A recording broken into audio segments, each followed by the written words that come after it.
See, I told you, I've got slick. Since I've changed that graphic, I can have everything ready.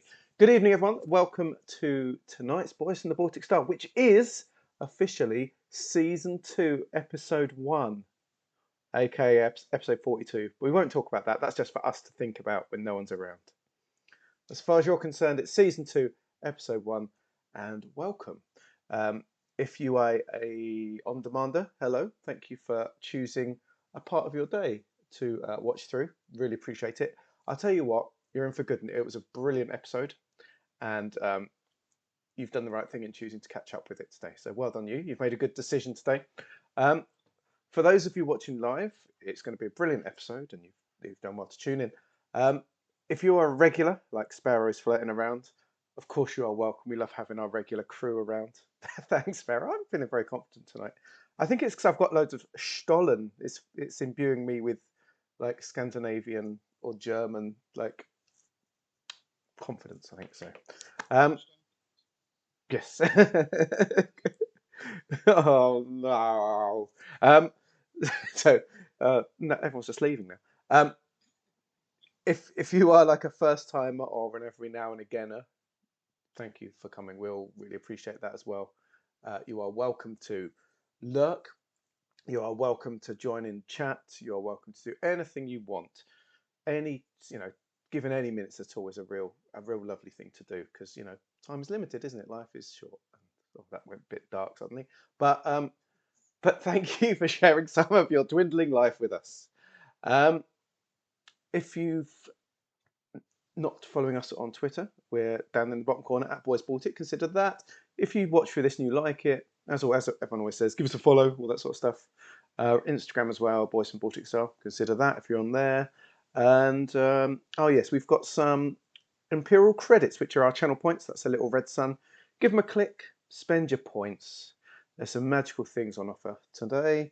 We've added a new one for the season, which is we get Ben to resplend, which we all know he resplends anyway all the time, but it's just a little resplendent bonus to add in. Speaking of Ben, I guess we'd better do the introductions. If you don't know us, I'll just stab myself in the finger with a pencil. My name is Luke. Hello, I'm in the blue background. I'm really hot, but I'm wearing a hoodie because I've got my t-shirt that makes me go into an invisible head. Majestic! Oh yes. That's because it's playing through my straight from my laptop. I haven't set that up through my headphones, so that's a bit weird.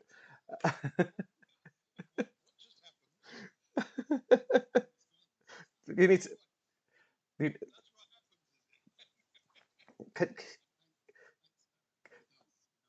Can you give us some resplendent aura, Ben? Oh yes, that is very resplendent. One over from me is my comrade in arms, my fellow. Hey Fids, you all right? You doing good? My fellow boy from the Baltic Star, the man, the myth, the legend. You got your noob killing headphones on? Yeah, you have. You've not. That's good. That's good.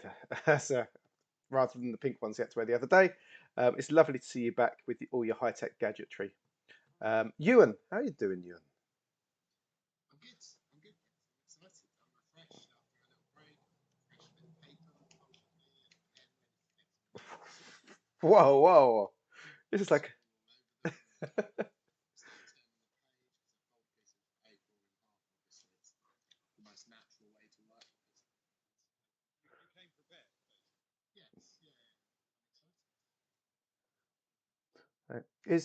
Are they all quiet? Let me sort it out. Sorry, everyone. Just I think it might be everyone. I just need to make a little change, probably.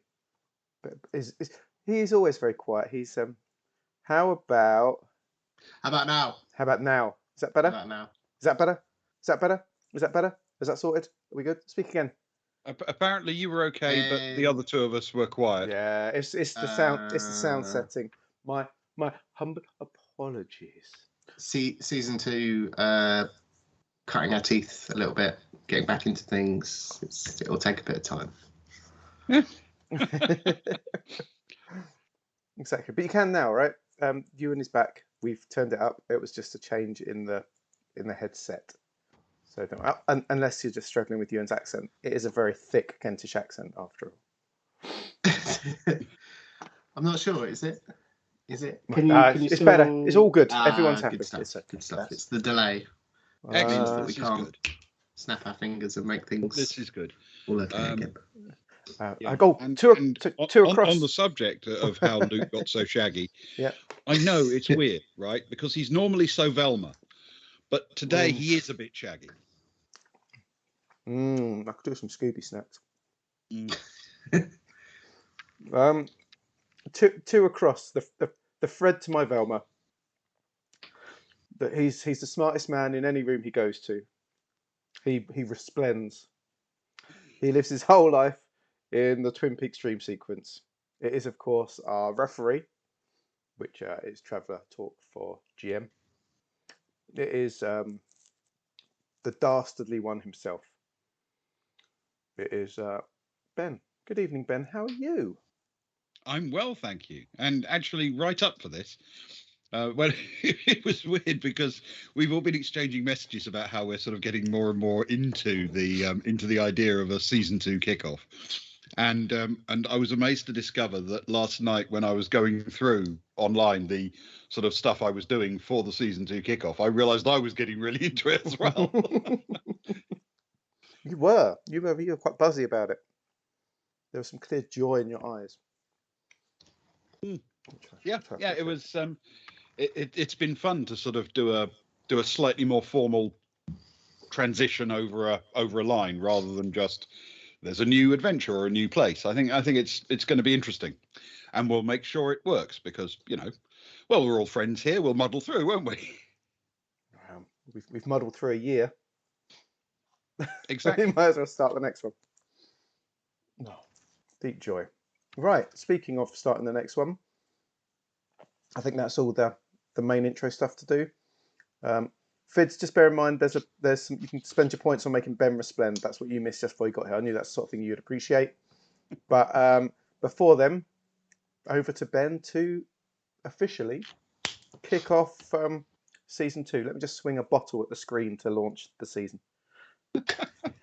Okay. And the stream goes down. Oh no.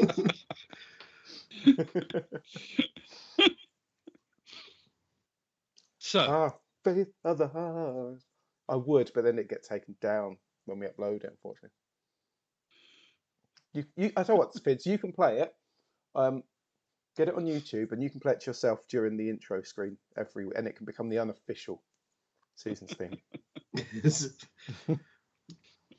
Okay. Anyway. Chat. Yeah, exactly. So welcome. The world of Dilub Rou, a modest and even dull-looking place, like a featureless rocky ball, is the capital of its subsector. Its atmosphere is thin and unpleasant. There's no standing water, and the life that makes its way upon the surface is as tough and rugged as the world itself. The seamstress, a liner and travelling buckyball pitch, drops out of its jump a fair distance from the planet and begins the journey to orbit at a relative crawl. Tomorrow, the majority of the people aboard will disembark. But not all. Brett Sagar, for example, will not. The renowned archaeologist and expert in ancient carvings was murdered aboard the ship, and the travellers spent much of the journey solving this crime. Aboard the seamstress, the travellers have finally put the matter of his murder to rest. They investigated a possible hiding place for Midran Dakstar in the hangar bay, and after having a short and violent encounter, all of our heroes emerged alive, and with the temporary title of the Resplendent Seven. During the action, Midran Dakstar was seemingly killed, and they captured the evasive Laura Frost. Olivia Sharp, head of League security aboard, called everyone together to find out what happened to Sagar. It turned out to be an eventful unravelling of the tale, as the party managed to find that Freya Kranev, Sagar's colleague, was largely innocent of wrongdoing, though had an arrangement to cause a bit of a problem for the Deep Night Revelation mission, for which she was to be handsomely paid. Alma Kennedy was also cleared of any wrongdoing, of course. After all, she plays for the Geeks. Up the geeks. Frost, after a series of threats, came clean with the way she'd been hired by Daxstar and the detailed sequence of events that were taking place during the investigation. Her crimes, which were notable, at least fell very far short of murder. July Cathedral, a member of the security staff on the ship, attempted to murder Frost during the interrogation, but Stefan's alertness prevented it. Nobody could stop her from taking her own life, however. So the deep suspicions the travellers harbour about the people behind the whole affair are unlikely to be answered before the seamstress makes it to Dilub Rou. The travellers took the opportunity to recruit the services of Freya Kranev, possibly a good time to do so, as carvings experts seem to be a rapidly diminishing natural resource and one that's of importance to the party. Sharp indicated that she was hoping that Amelia Jax and the resplendent Telon Rack might have met the party, because it seems they might have something for them to do at their destination, assuming Rack can find time to explain the matter in a brief break in his resplending. What a guy. At the end of the trip, the party will no longer be staying in the staterooms provided by Paral Karar, the Aslan noble, nor necessarily will they be under the watchful eye of his assistant, March Temple. Our heroes, Agnar, Kara, Soraya, and Stefan, do, however, have a few other members of the crew, both established and newly recruited, should they need some help. A new world, a new city, new allies, new contacts, and hopefully no new murders await at Dilub Rou. And that is where we resume the story.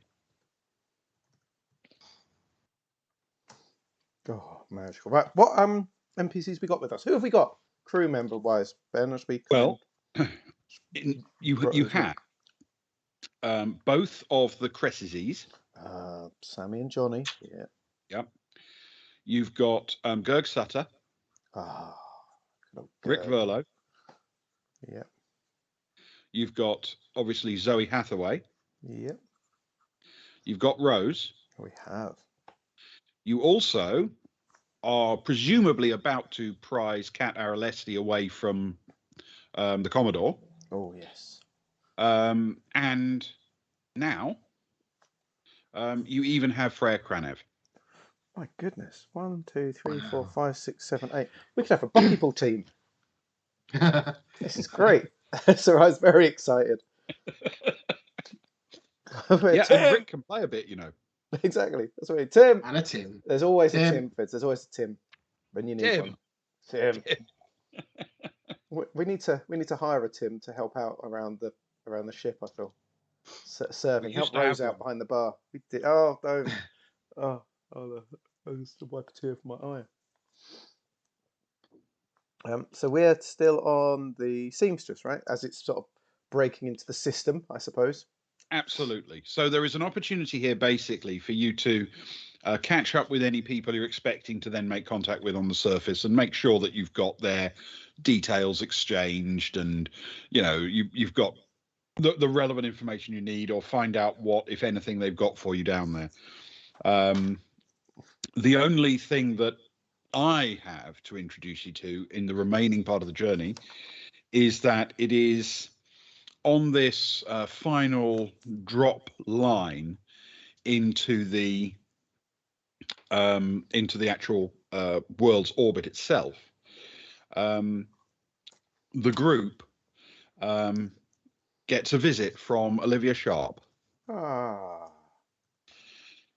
And she gets right to the point and says that she has now received the reports from her scenes of crime experts, and it appears there is more than sufficient of Midran Daxtar's tissue at the scene of the explosion in the hangar bay to indicate that he did not survive the experience. A finger here and there. Oh, yeah. She sort of got a pencil into some little areas and pulled out gooey bits. Lovely. Oh, no. Well, it couldn't have happened to a mangier Varga, quite frankly. Yeah, he was a pretty mangy Varga, yes. But after passing on that, that useful information, she thanks you obviously for your endeavours. You did a pretty good job, and then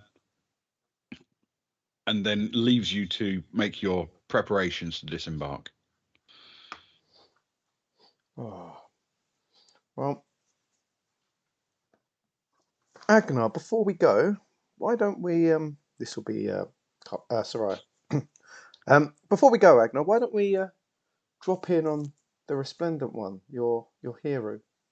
Like he was getting off at Dilub Rou, isn't it? It might be worth. He is indeed.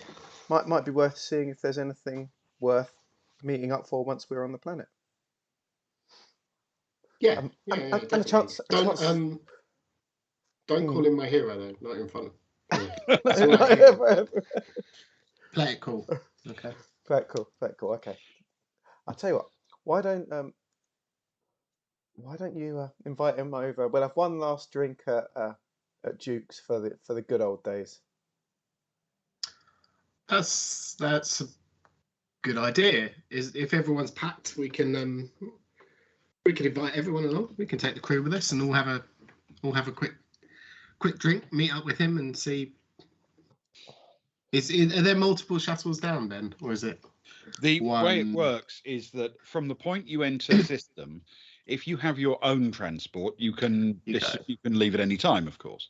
And there will be a few people who will be bugging out early for one reason or another, even if it's just to get their favourite slot at a particular downport. However, the majority of people will disembark using the sort of regular shuttles provided on the liner, and will be taken to a downport or potentially to an orbiting station on a sort of fairly regular ferry service. That will begin the following day and will be pretty intensively running all the time. Okay, cool. Did we come in the Baltic Stars shuttle? No, you were driven in by Cat Aralesti. So we can get off with Cat Aralesti. We don't want to be queuing up with these nerds. I don't know if we can we? Is she still in employment? Oh, that's another person we need to check. Maybe we should. Cat. Where's someone should find Cat. Find out whether she can. We've still got use of the shuttle. Cool. Kara will grab Stefan's arm and say, "Come on, we'll go find Cat." I don't want to. Rack is too resplendent for me. I feel a bit grimy around him. And she drags Stefan out, whether he wants to or not, and heads off back to the apartment and to hopefully sort of try and get in touch with Kat and what's going on there. Okay, so who's going to chat with Kat? Are you okay, Stefan? Come in with Kara? Yeah. Should we... He'll probably still be dragged, but yeah, he won't put up a fight. He'll just stumble. We'll take Rose as well, because there's a little posse, isn't there? There's a little girl posse, which Kara Rose and Cat and Stefan, of course, Charlie's Angels. Oh no! Is Rose okay to come and sort of? Sure. Check that, yeah. Cool. Yeah. She's enjoying her new jacket very much. Yes, well, and she's almost managed to get all the blood out of it as well. That's quite impressive. No, to be fair, she actually purchased it after the. Fair enough, makes sense. Cool. Kara and Stefan go to... Stefan, are you still wearing your? Speaking of jackets, are you wearing your funky red outfit today as we're sort of packing up? The ski. Yeah, or is it the ski outfit? Or is it in your carry-on? No, it's in my bag. Stefan didn't bring much. He kind of has a bag packed, I guess, most of the time in the room. So likes to keep it light, but he's back to his usual outfit and armor, and has everything else crammed in the bag. So he'll grab that and get dragged out the door, I guess. But no, I haven't got the ski suit on. Disappointing. Stefan, you're really missing a trick today. You know that it's really fashionable right now, that colour and that cut. I've told you, didn't I? Yeah, you're definitely bringing. You're bringing it, aren't you? You're not leaving it behind, Stefan, are you? I've got it. Look, and he'll pull it out the top of his bag. I know it's hot in Dilub Rou, but you know it's got to be worth wearing it around. You want to on a place like Dilub Rou, you'll be the cock of the ball, whatever the bell of the ball, the cock of the walk. Yeah. What do you think? What do you think? Rose? Don't you agree? She's having difficulty making sense because she's laughing quite hard. Stefan sort of looks between the two of them. I'll see what the fashion's like when we get down there. The fashion, I can tell you when you get down there, is going to be largely breathing mask based. Oh, that's true. That is very true. In which case, who knows? I could wear whatever I want underneath. That's true. You'll know you're fashionable. Yeah, exactly. Let's go. Let's go. Let's go see Kat. Okay. So Kat is in the process of grabbing her stuff, and in her room, which is essentially a private room, because she needed in the staterooms to be able to come and go whenever necessary without disturbing anyone else. After all, anyone could call for a lift or for her help at any time. There is an enormous pile of luggage, which is not hers. It's in fact all of your luggage extracted from the shuttle, which she's arranged to have transported to her stateroom in the short term, while she works out exactly how to ship it out in the appropriate way. She's taken the opportunity to hand in her notice over the course of the cruise, so that she can, say goodbye to everyone and wish them well, and that kind of thing. Ah, you look. How you doing, Kat? You doing well? Very well, thank you. Very well. You have you had a nice week? We haven't seen much of you. Have you been busy? Actually, quiet for the most part. I've been just relaxing. It's been nice to switch off and, unplug from the world a bit. I've on Geeker, I'm a bit of a social animal, but here it's been very nice to just read and relax and listen to some music. Oh, it does sound good. How's the Commodore been? We've not spoken to him since the first day. Good. He's made some offers to try to encourage me to remain in his employ, but I think it's time I move on. We're working out exactly how to handle getting him down onto the surface, because I'm going to be coming with you guys, and that means presumably I'm coming to Azurport, and he's planning to go to a little estate he owns on the planet. Yeah. So I guess you are literally heading off in different directions as you disembark. Potentially, yeah. I've offered to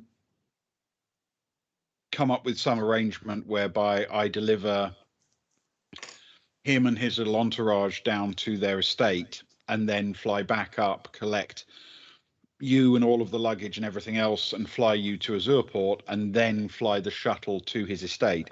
But we're trying to work out how I then get back from there to Azurport. But we'll sort it out.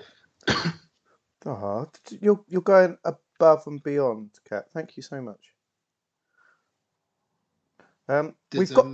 Sorry, Carol, Stefan. No. Does that work for you? Is that okay? Oh, sure. And it's not inherently difficult to find someone who'll be willing to take you on a taxi ride. It's just booking it and making sure I'm not hanging out at their place for longer than is necessary. Awkward. Right, I guess. Once you've left their employment, it sort of becomes like you're a weird house guest. Yeah, sure. What if you dropped us down first? And then one of us got a taxi from the Azurport to their place, and then you came back, collected his entourage, delivered them, and one of us is waiting there with a taxi ready for you? I mean, we could do that. The only thing I know is it's very important that you don't leave the fox with the goose or the goose with the grape. Yeah, I've heard this. What's a metaphor? That's fair. And we do have a wolf. I'm not sure about a fox. In our party, so that might be awkward. Just a thought, anyway. Just a thought. Yeah. I don't want you to worry about it. We'll get everything done. I mean, whatever happens, I will either be dropping you off, or there's a million porters on this ship who will move all of your luggage to a regular shuttle and get you down to reserve port. So don't panic. Okay. I mean, I was more worried about, you having to hang around in an awkward situation or being left. In fact, being left with the taxi charge. When you get to the Zerport, just tell them that Agno Arnson will pay for the taxi. That's very kind of. About that. Well, it's very kind of him. It's very kind of him. He doesn't know it yet. But I'm sure that won't be necessary for all of the social awkwardness and difficulties that the Commodore sometimes has. He's never been ungenerous when it comes to, footing the bill for things like that. I can imagine. It's good to know. Cara reaches into her pocket and pulls out a little Baltic Star crew card that she's sorted during the night, and hands it over to Kat and says, Oh, it's official now, Kat. I hope you like it. You're one of the crew. Look at that. I hadn't seen that before. That's wonderful. Oh, I forgot to do Freya's one. Oops. But never mind, I'll sort that another time. But anyway, There you are, Kat. Hope you like it. Thank you so much. Thank you so much for joining us. We love it. We appreciate it. That's so kind of you. Thank you. She takes her new ID and tucks it away in her wallet. Cool. Well, I guess, are you going to be okay with all this luggage? I take it you're going to be able to get someone to sort of take it down to you. You're not going to have to do extra trips with a bag under each arm. Oh, that's so sweet of you. I don't lift things. No. People lift things, and I tell them where to carry them to and then put them down. I don't lift things. Oh, that's good. Oh, that's all right then. That's a weight off my mind and a weight into other people's arms, I'd imagine. Yes. Yeah, the ship is full of staff and porters and what have you. And, again, this is a VIP suite. We're going to get the first pick of people as soon as they become available. You know how it is. Oh, yeah, definitely. Oh, great. Well, I'm glad. It seems that everything's coming up quite nicely. Before we go, actually, did you see Stefan's ski suit? I think actually I did. Is that really, really? It's just half turns her back on Stefan so she can sort of try and get out a wink, I guess. So is that really, really fashionable one? I'm guessing you've probably seen people on Geek are wearing, the young and the hip wearing similar kind of style. First roll of season 2. Can we have a deception check, please, with intellect? Yes. Okay, +2. I was sort of hoping the first roll would be a philosophy one, but I can't see a way of wrangling that. It'd have been nice to make it. Oh, dice are quite cold. Still should be okay. I've hit a 7 +2 is 9. A 9, okay. She fairly seamlessly says, we don't have a lot of actual skiing on Geeka generally, but you do see very much that same style in the diving community, scuba diving and what have you. It's very in right now. You see, she's sort of nice. You see, even among the cool kids on Geeka, man. I told you, didn't I? You got to Got to trust my artistic knowledge, man. And if you'd like to roll a deception check yourself, you're welcome to. If you'd like to avoid being lied to like that. Are you happy being lied to, Ewan? Yeah, no, that's fine. Yeah, no, of course I trust you, Cara. I mean, you're the one with the vlog and the social media following, and you know, I think you're a few months younger than me, aren't you? So you obviously know what the kids are up to. I have faith. Of course you do. Just not travelling attire, you know. Be comfortable and. It's just a shame you're not wearing it now, because we could have done like a Stefan's Angels kind of pose with you in it. But you know, life's not perfect. We'll save it for on World, or maybe when we're back on the Baltic Star and no one else is watching. Okay. Not for the get up, obviously, but for the pose. Oh yeah, of course. That makes More sense. awkward. No, definitely. That's cool. Come on then. Thanks, Kat. We'll see you. What? When you drop us off, and then is that soon? When are we going? Well, more or less whenever you like. The reality is, I mean, I'm sure I could wangle it, but I'd feel more comfortable arranging for you guys to go on a regular shuttle rather than using the Commodore's one, if you see what I mean, because, you know, it's a bit awkward to quit and then say, oh, but I'm going to use your ship, all right? Yeah, for my new employers. As I say, I'm sure it would be allowed. I'm sure he wouldn't actually complain. It's just I don't want to. That makes sense. Okay, well, yeah, that's perfectly fair. We'll work our way down to the surface, and we'll see you in, I guess, a couple of days. I guess by the time you've to'd and froed. What I'll do is I'll send you a message with which shuttle number is yours, and then you'll find all of your luggage aboard. Thank you. Cool, fantastic. Cool, and then we'll leave if you're happy to. Are you happy, Ewan? Do you need anything? No, that's all good. That's all good. Cool, nice one. So that's our meeting with Kat, I guess, Ben. Cool. Okay. And the other one you were aiming to was to go and do some resplending. Oh.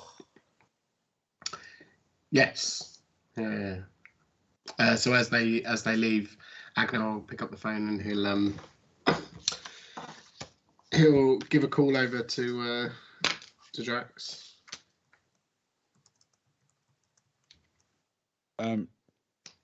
To Amelia Jax? No. So, did I say on rack? To rack. Yeah. Too close. Yeah, and it's been a couple of weeks. That's all right. No, it's definitely not Ben. So, okay, yep. Within moments, Rack Majestic. Hello, just the people I was hoping to talk to. Oh. Well, you're just the person I was hoping to talk to. Well, that's a lovely coincidence. Why I called you, I suppose. We're to business. We're going for one last drink. At what's the place, Soraya? I forget the name. The geeker one. Jukes. We're going to Jukes. One last drink on ship before we cast off and head down. Lovely. Jax will tag along if that's all right. Oh, of course. The more the merrier. In fact, I almost called her by mistake. And I'm not sure I've even got her phone number. We'll see you there. Oh, well, yes. That would have been a good mistake. Yep. See you there in a few. And, hangs up. And he's apparently, there's a little bit of sound that implies he's already leaping to his feet as he hangs up. He's on his way there. So, Oh, fantastic. Well, I better get around in.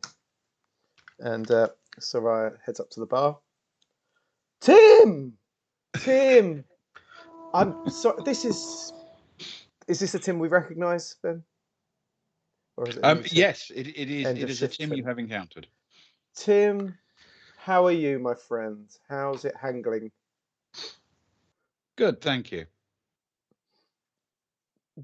It's parting is such sweet sorrow, don't you feel? I suppose the weird thing is my life is constantly inverted from the passengers, if you know what I mean.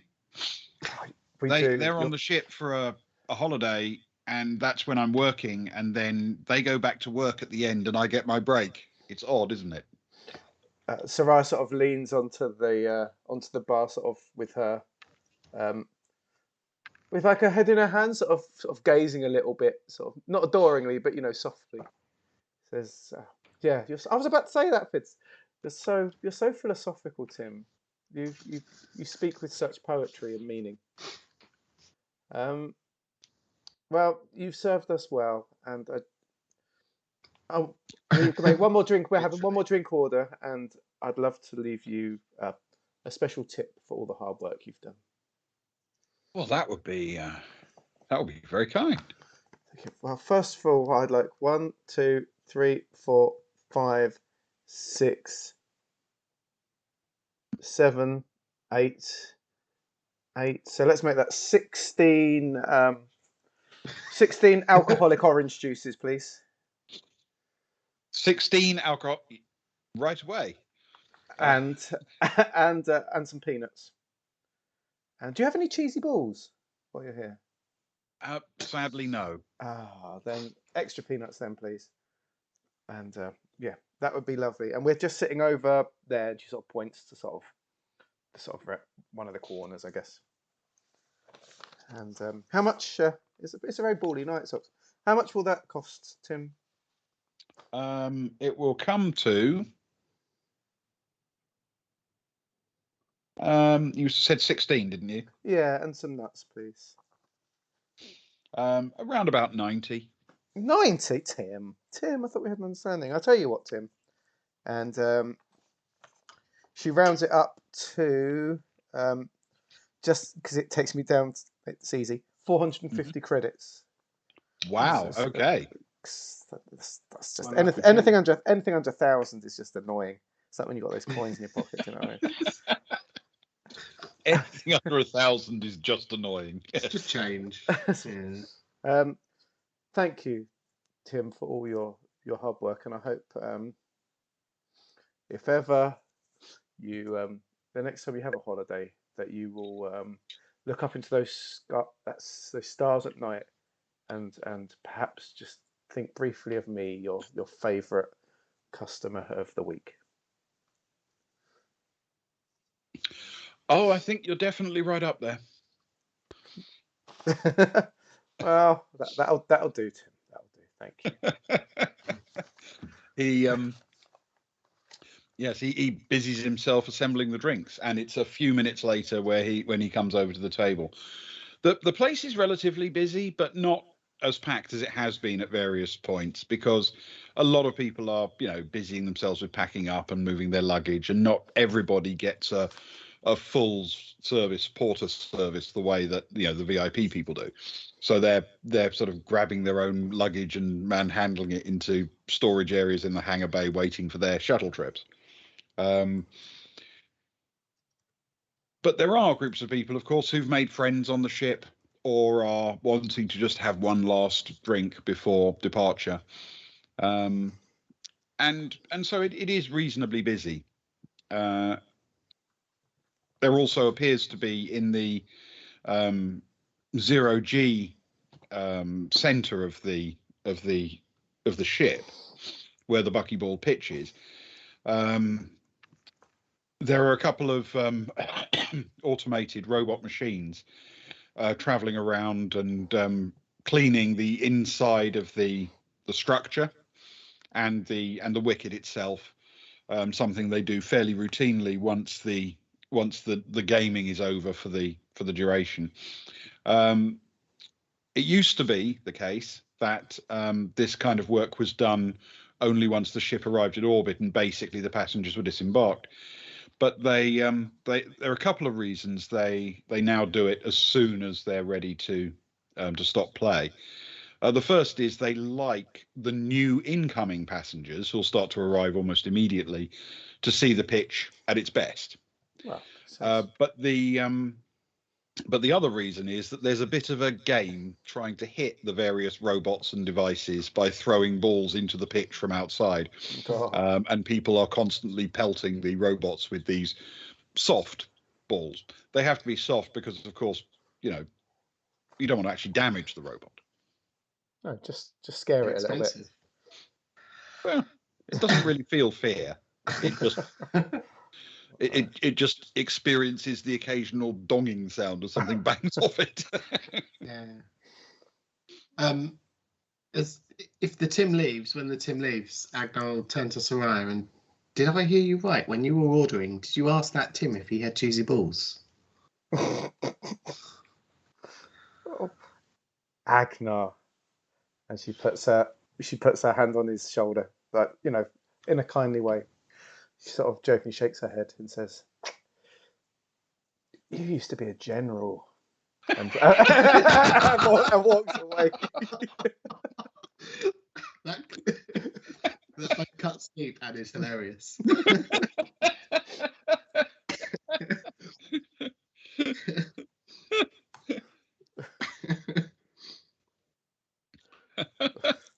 How far has the mighty fallen? He's a bit, and I think maybe stops to reassess his life a bit. Okay, it is a couple of moments later that that Rack and Jax arrive, bundling in, and as Rack sort of leads the way in, he glances down at the table where obviously there's an enormous array of drinks at this point. He says, "One of these is mine, I take it," and without waiting for a response, picks one up and raises it in a cheers. Agnar will cheers back. Here's to you, Rack, and to you, Jax. Mm. Well, I'm very, very pleased that you called. Actually, I was hoping to catch up with you before we all jumped on our various broomsticks. You see, well, I've got a bit of a favour to ask.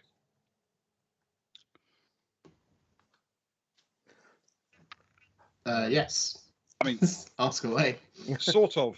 I mean, I suppose I'm kind of asking a favour of Sharpie, and she's kind of asking a favour of an old contact, and that old contact kind of knows you guys. But I figure now that we know each other a bit, I could just kind of cut out the middle women, and go straight to you, if that's all right.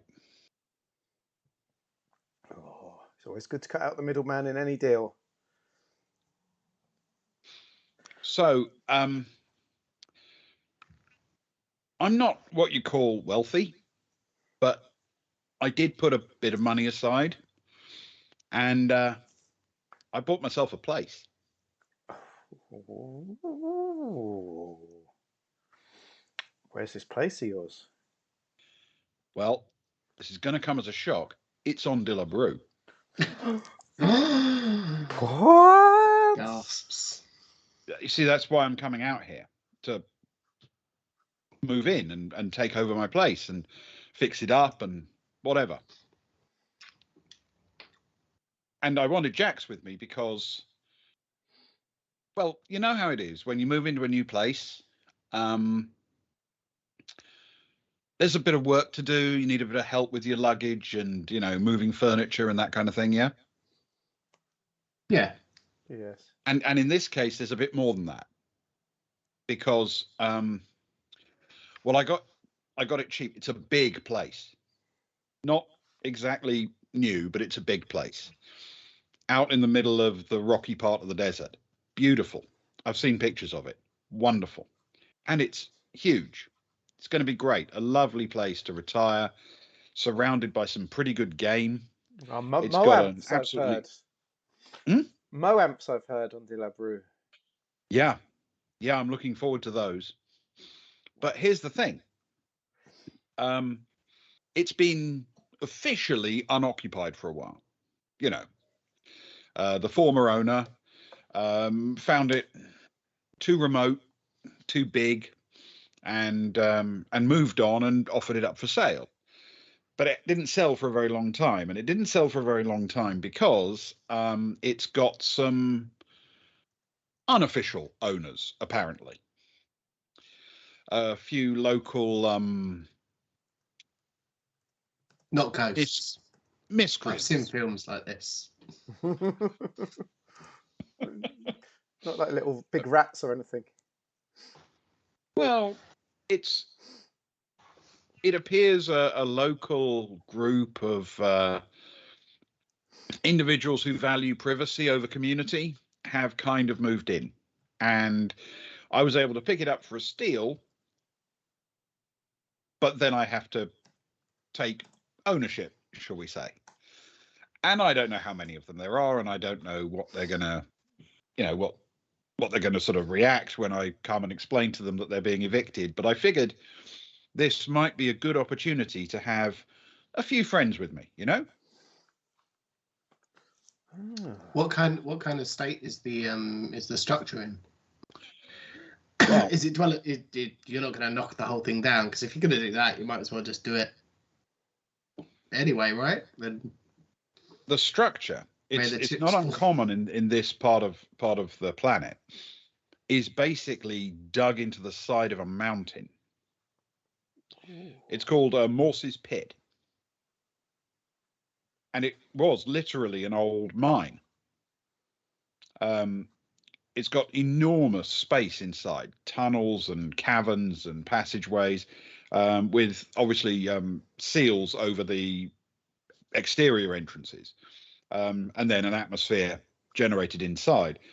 It's got huge water reserves underneath, sucked out of the atmosphere and refined for that purpose. It's got all the space I could possibly want, and enough space for an indoor shooting gallery, a swimming pool if I wanted one. Brilliant. And cheap, very cheap, for obvious reasons. I suspect it might need a bit of work, but realistically, I'm only expecting to replace a few seals and doors, and then after that, it becomes decorating more than anything else. The main structure's, well, it's a mountain. I'm not going to demolish it. So it's a stronghold. I suppose you could put it that Roughly way. speaking. It sounds right up our alley, doesn't it? So Yes. And I mean, it's a nice part of the planet. I mean, it's a remote part of the planet, but it's beautiful, and it's close to that Car's place with the Priory. It's great.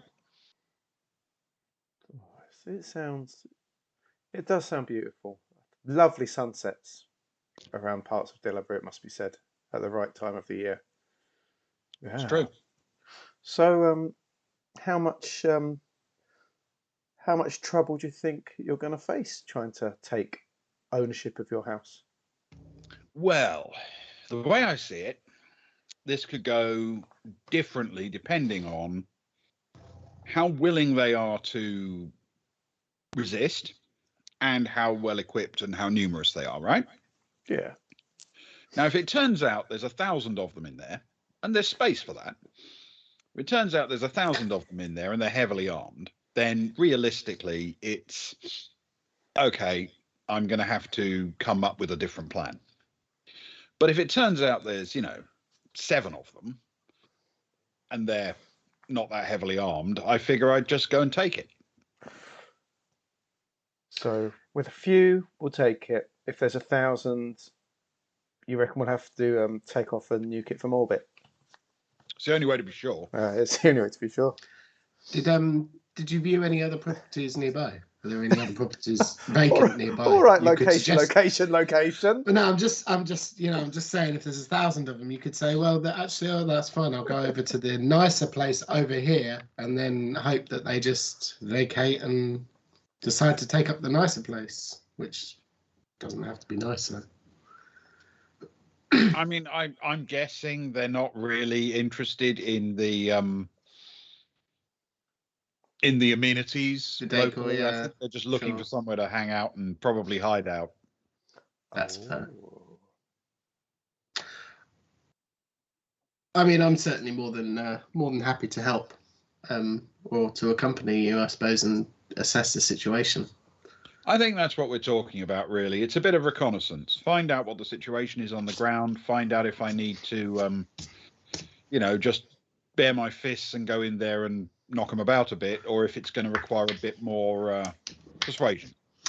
One way in, one way out, or There are a total of 6 entrances, oh, but they're on multiple levels, and some of them are sort of up on balcony plateaus and what have you. There are only there are only 2 entrances on the actual floor level. The entrance from the surface. well, that gives us some nice options as well. Mm. Yeah. Yeah. So if you're up for it, I'd be very grateful. Well, you've helped us out greatly while we've been on the ship, and if Agnar seems happy for it, which he is, I'm sure I am, and I'm sure we can get the other inner circle. I think it's probably fair to some of the others of our crew. So I sort of nods across the table at like Gerg and Rick. It's like it's not so much their thing, but I'm sure some of us could come and give you a hand. Is that what you're thinking, Agnar? Yeah. We'll offer it up, and anyone who wants to come can come along, and those who don't have to. But I'd like to think that there'll be, at least the 4 of us that you've met. Have you met the rest of the crew? We haven't even done introductions, have we? Sorry, I went straight to drinking and talking. Certainly the members that you're most familiar with. I'd like to think that they'll be more than happy to help. A good friend of the Baltic Star. Well, Sarai points across at Kat. Wait, she was not Kat, Zoe. Says, well, we've got another of the Resplendent 7 here anyway. She's always up for some.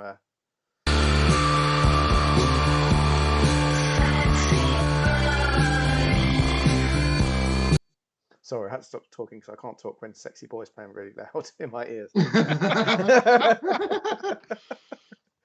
really hard to do both things at once. Yes, sure.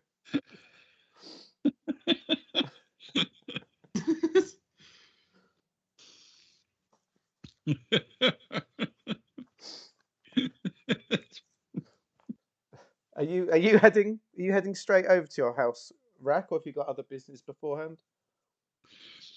Well, yeah, sort of. I've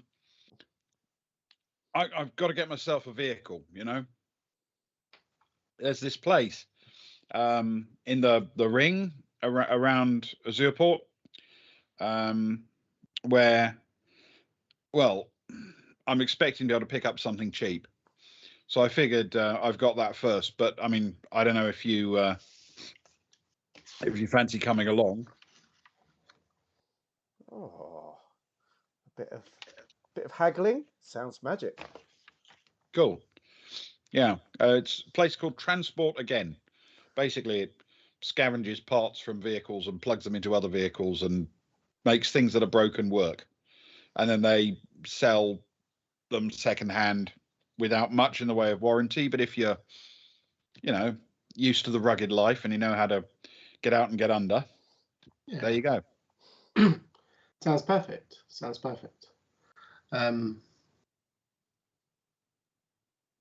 Yeah, I'm sure we'll be happy to come along and get straight in the throes of things. Yeah, well, that would be great. Lovely. So, I suppose if you're happy, I'll grab my kit and Jax's, and we'll join you on your shuttle down, whichever one it is. Just let me know which one. Perfect. Once we're arranged, we'll send a message over and let you know, I guess. Excellent. Okay. He reaches out for another drink. Anybody's? And starts draining that one as well. Oh, What a guy, Agnar. What a guy. Shh, he's still right there. What's it like spending so much time around your hero? Agnar just ignores the comment and sips back on an alcoholic orange juice / mimosa. Okay. All right. Yeah. Now you can obviously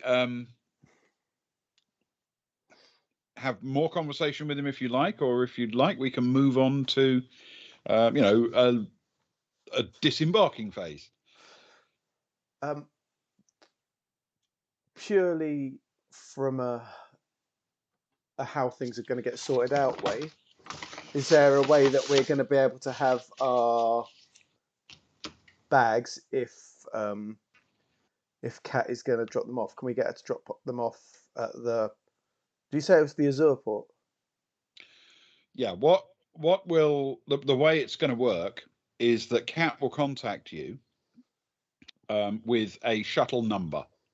Cool. You just go to the hangar bay when your shuttle number is up, and go to the relevant docking point and get into your shuttle. Your shuttle number will already have your luggage aboard. Oh, lovely. That will have been arranged. Can I do one thing before we leave the bar? Of course. Are there any of those soft balls for throwing at robots knocking around? Quite a few, yes. In fact, among the things that the robots are programmed to do, which may seem counterintuitive, but is to periodically return the balls to the bars. Oh, that's harsh. Yeah. If they were sentient, I'd feel for them.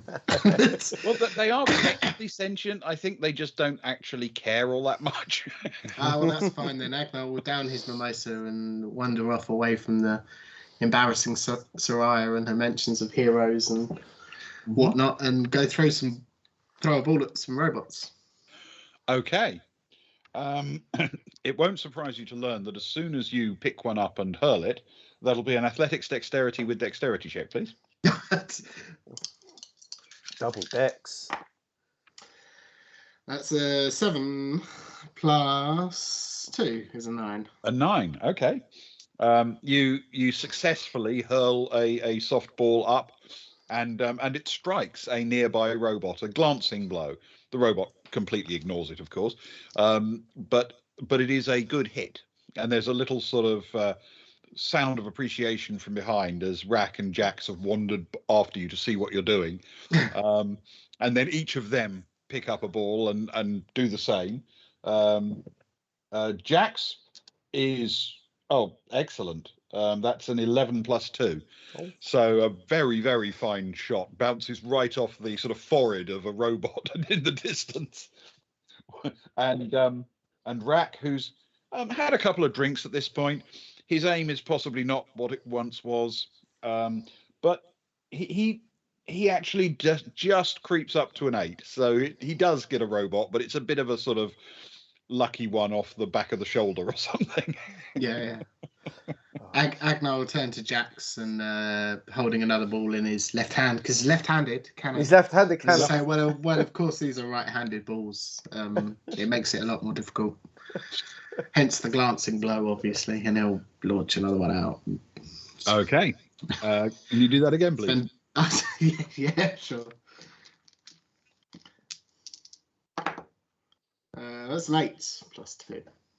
That's 10. An 8 plus 2, excellent. Slightly more solid a hit this time, sort of bang in the middle of the chest of one of the robots. Sarai will sort of shout out from the table. Did you see that, Agnar? Your first hit was on a nearby robot, whereas Jax's was on a distant one. Why don't you try to target a bit further away? Go on, show Rack what you're made of. Why don't we all try one a bit further away, Buckyball Star? I've proved everything I need to prove, but I tell you who can be my 12th man, my replacement. Rick, why don't you go and chuck a ball around? Go on. Yeah, Rick will jump in, and so will Zoe. They're up for a bit of a game.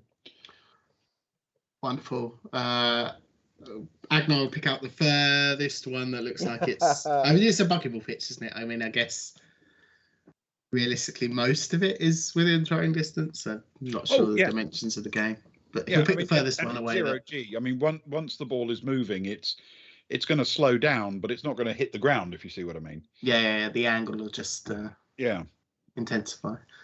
He'll pick the furthest one away, I guess. Closest, furthest away gets the next round. Lovely. Okay.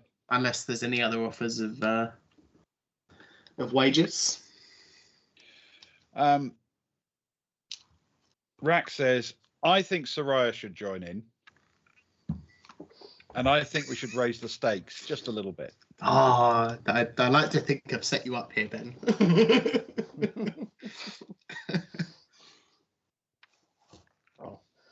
Soraya sighs and drops her glass down and wanders over. I think the one who does the worst should give a toast to the table. A toast to the table. Well, that sounds very reasonable. I think so. I'm up with that. I'm up for that. We can do that. Okay. So, since I've kind of got you guys slightly outnumbered, you can pick whichever of the NPCs you'd like to play against. Obviously, it's got to be Buckyball Man Rick, innit? Okay. Realistically, Soraya will look at Agnar and say, "You say these balls are right-handed and that you're at a disadvantage." I'll tell you what. I'm feeling skillful. I'll throw with my left hand as well. No complaints, no arguments. Then. Ooh. Well, it was only in jest, but if you want to, if that's what you want to do, be my guest. Okay. Then I've got a reason if I don't. In her mind, after all her glories in the week, she sort of almost wants an excuse if she doesn't. Oh yeah, have her win. Yeah. It's an easy out. Yeah. It's it's definitely a good a good way to line up your excuse in advance, isn't it? Oh, I mean, we could all go offhand, if you will, if everyone would agree with that. Sure. Fair up the contest. Well, if you're going to do that, I'll, as I'm the expert, I'll go blindfold as well then. Well, now this is just getting ridiculous. Let's just do it. Upside down, standing on one leg. Okay, let's go for it. So, Rick, you haven't picked poorly here, actually. Actually, not too bad. His total is an 11, including his dex and dex, you understand. That's not too bad. Right. The ball flies from his hand and strikes a robot pretty firmly on the back. But it's not the furthest robot. Oh, good shot, old man. Splendid work. Right. Go on, Agnar. What do you got? Oh no. That's a 3 plus 2. It's a grand total of 5. A grand total of 5. Agnar does not have his strongest throw, but I mean, to be fair, he is left-handed. I thought these were right-handed balls, Agnar. And to be fair, his throw was never very strong in the first place. Dexterous, but not strong. Yeah. So I'm afraid it comes close, but it misses the robot aimed for. Oh, that's fair. Right. So it's dice. Dex plus Dex, yeah? Dex plus Dex. Yep. Well, it's a 0, so as in that's not the one I rolled, but yeah, you didn't roll a 0, obviously. No. A 2 minus 2. Oh dear, Ewan. It's a 9. A straight 9. Straight 9. Okay. It appears Agnar, sadly, has come in last. I was not expecting this to be before the break. It's all right. I've got a back catalogue. You don't have to Go do it looking. immediately. It can be next time if you prefer. Oh, But dear. but I will tell you that Jax's luck does not hold. She hits, but it's not a particularly special one. Rack does much better this time, getting an absolutely clonking hit on the furthest one away. Oh. Zoe, yeah. As long as nobody's life's in danger and there's absolutely no way that it could really matter at all, literally no wager, nothing relying on it whatsoever, naturally, Zoe managed a 16. Oh. Nice. Which I reckon is enough to qualify as a cannon. I Yeah. managed to bounce the ball off one robot onto another. Yeah, definitely. Or at least flip a robot. She can have a polite golf clap for that. Definitely, Agnar will join in. Yeah, excellent. Right, is there anything else you guys need to do before departure?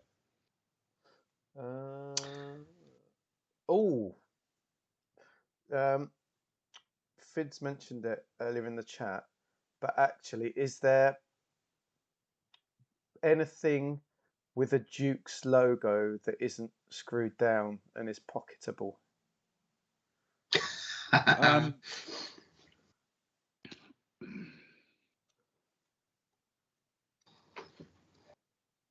Well, yes, there sort of is. By its nature, because it's quite a sort of traditional sort of place, it has a fairly substantial little rack of little beer mat, glass mats on the bar. And you could certainly help yourself to a couple of those, I'm sure. A couple of glass ones, did you say as well? Oh, Fancy.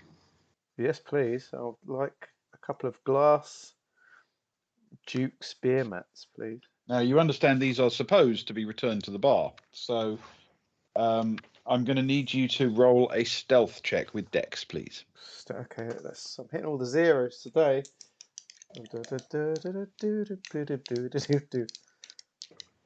Actually, Ewan, yeah, we should go to that. What's the vegetarian restaurant called again? The Garden or whatever it was. The vegan brunch. The Yeah, vegan call. brunch. We could get a nice vegan brunch to take with us. Some nice vegan farts on the transporter. In fact, they set us up with a picnic last time? Didn't we take something? They was that from somewhere else? No, it was from there. That's what Stefan and Cara had at the skiing. I'm just putting off the rolling until I get something ready to go. Here we go. It's a 5. A 5, okay. You try to surreptitiously sneak a couple of the beer mats. You sort of fumble them. You very nearly drop them. You finally sort of get them sequestered in your hand. Look around slightly furtively and realize that Tim is staring straight at you and watching what you're doing. Can you roll a philosophy check for me? What, a Soraya? First philosophy check of season 2, everyone. The wrong person. Oh no.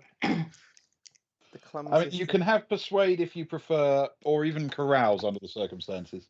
It feels only right. It's got to be philosophy. Even rolled at a negative, to be honest. Okay, a -1. Oh, I think I'm potentially glad I did that anyway. Stefan's thinking that's to help me out. Because it's a 10, believe it or not. -1, 10. 9. Okay. The Tim gives a little smile and a nod and said, "Those things break all the time." And just sort of nods and turns his back. In Soraya attempts some clumsy philosophy. It's not her greatest skill. She sort of holds one arm up as if she's like the bard. And she says, in whatever form, there But are this always is the the most same... philosophical of Tims. Oh, exactly. Yeah, I hopefully appreciate it. Throughout the universe, there is always the same number of atoms.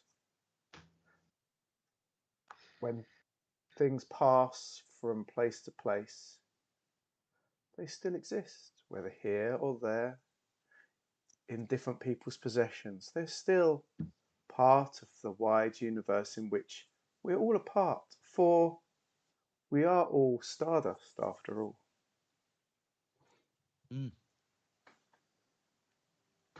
The Tim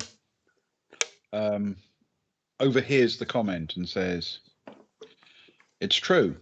We are all made of nuclear waste." There is some of us more so than others, as she taps Agnar's shoulder again. Now, my lovely Tim, I hope the return trip is as wonderful as this, and myself and my friends have much to do. Thank you for your service, for your thoughts, and may peace be with you wherever you go. Thank you. Good luck to you too. Thank you. What a nice Tim. Soraya turns around to walk out the door, but hits the door frame by mistake slightly. Sure. Okay. So, are you ready to make your way to the hangar bay once you get your shuttle? I've got no reason Yeah, not to. do you want to Yeah. swing by the vegan brunch place and pick up something to go? And we won't give that Tim. I mean, you can if you want. Agnar's not up for a timming. He's very rarely up for a timming. But we'll pick up some vegan brunch to take with us. Sure. Okay.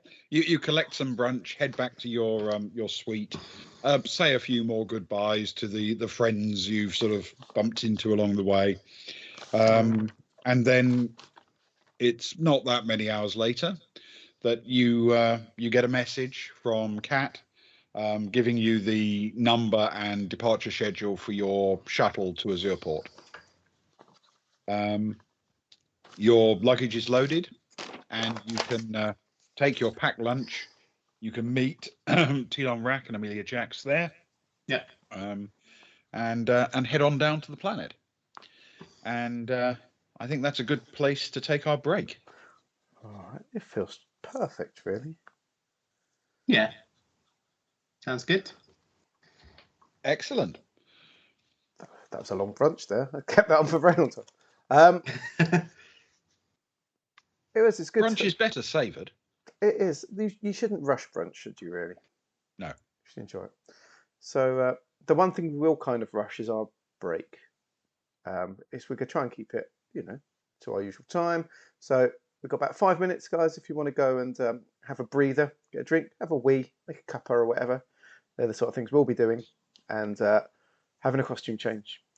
And we'll be back in about 5 minutes with the most important part of any episode, the toast.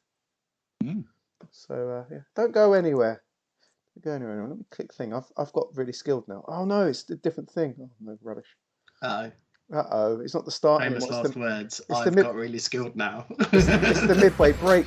Oh no, I'm not quite so good with this. Right, hang on. Click that off and that can go. And then where's the midway break? There it is. We've got a new midway break. Here it is. Oh, look at it. It's all cool now. All sexy graphics. Just lovely. And on that bombshell, we'll see you all in a few minutes. Toodaloo.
Good morning to us, and evening to the Americas, and welcome back to the second half of the Boys and the Baltic Star, the only weekly traveller roleplay game on Twitch, hosted by three English blokes. How specific do you think I need to be, Ewan, so I don't get in trouble? Living One in more. living in one more Faversham. thing. Living in Faversham. That's good. There you go. Living in That's good. Faversham. Living in Yes. Faversham. We can guarantee the accuracy then. No false advertising on the Baltic Star. Never. None at all.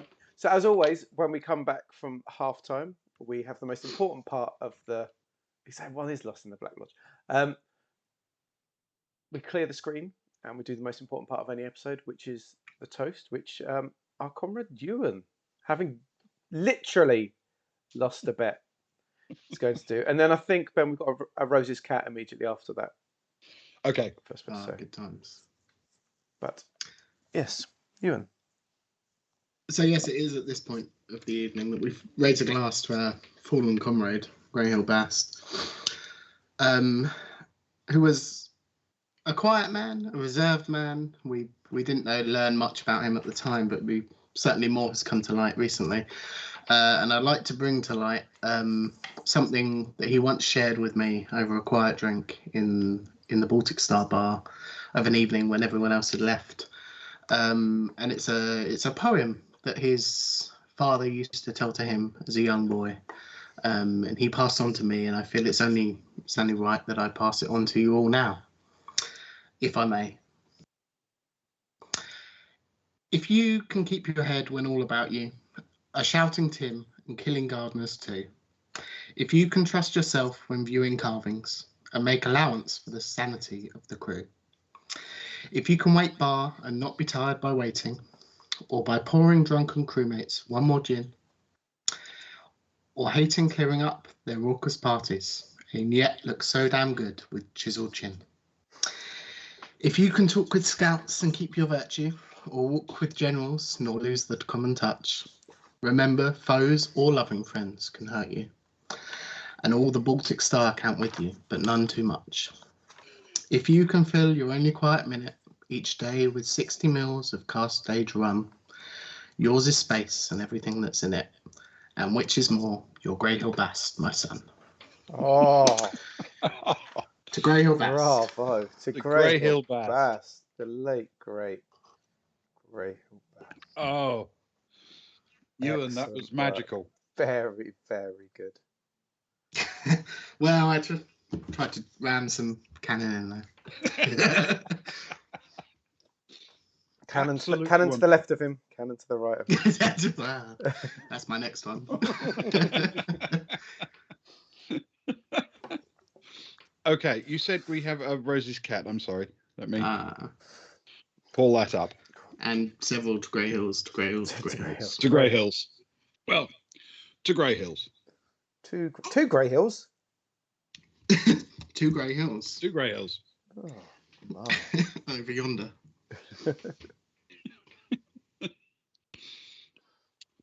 Meanwhile, on the Baltic Star, Kronsorama was looking for Rose's cat. This wasn't usually something that took too long these days, as she was usually either riding on somebody's shoulder or snoozing in one of her regular haunts. But this time the little beast was nowhere to be seen. Sarama, an engineer, worked the problem by a process of elimination, carefully examining each compartment of the ship before closing the door and moving on. It was in this manner that he eventually worked his way to the lift door, something he deliberately left for last, because the cargo bay was not the easiest area to search for a small, likely sleeping animal. Emerging a moment later onto the cargo deck, Sarama walked carefully aisle by aisle, making what he assumed would be interpreted as friendly noises. It was almost at the furthest point from the lift door that Sarama was rewarded with sight of the kitten.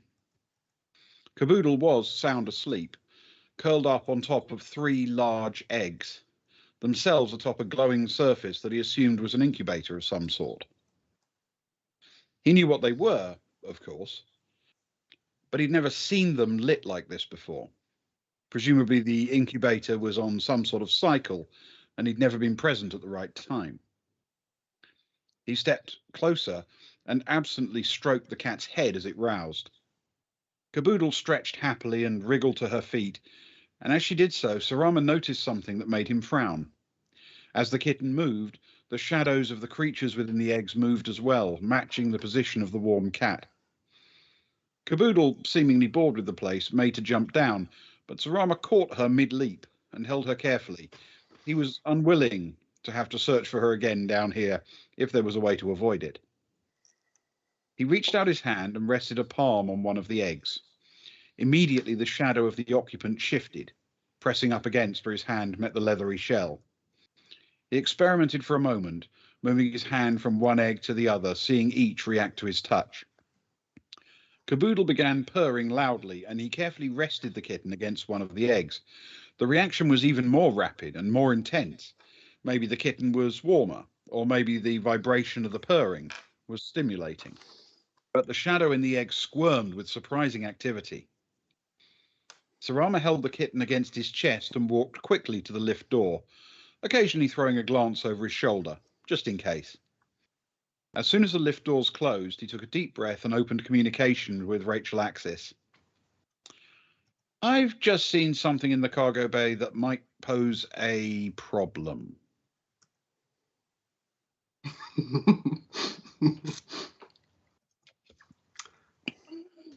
Very nice.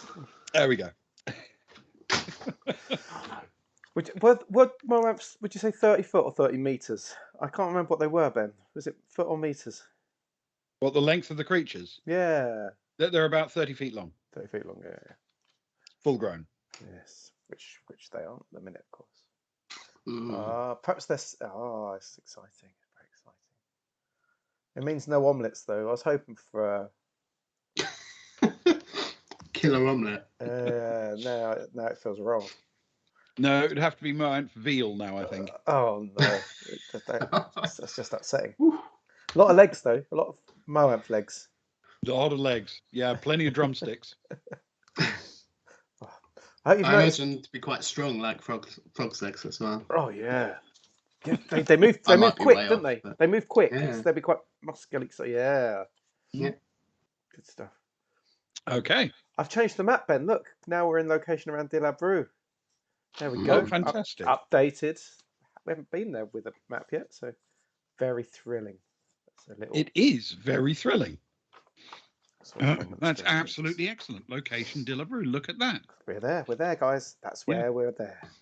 And every time I see that, I see the places I thought you were going to go to when you didn't. Hackett. Wasn't Hackett one of them? Hackett was one of them, yeah. And Lanky.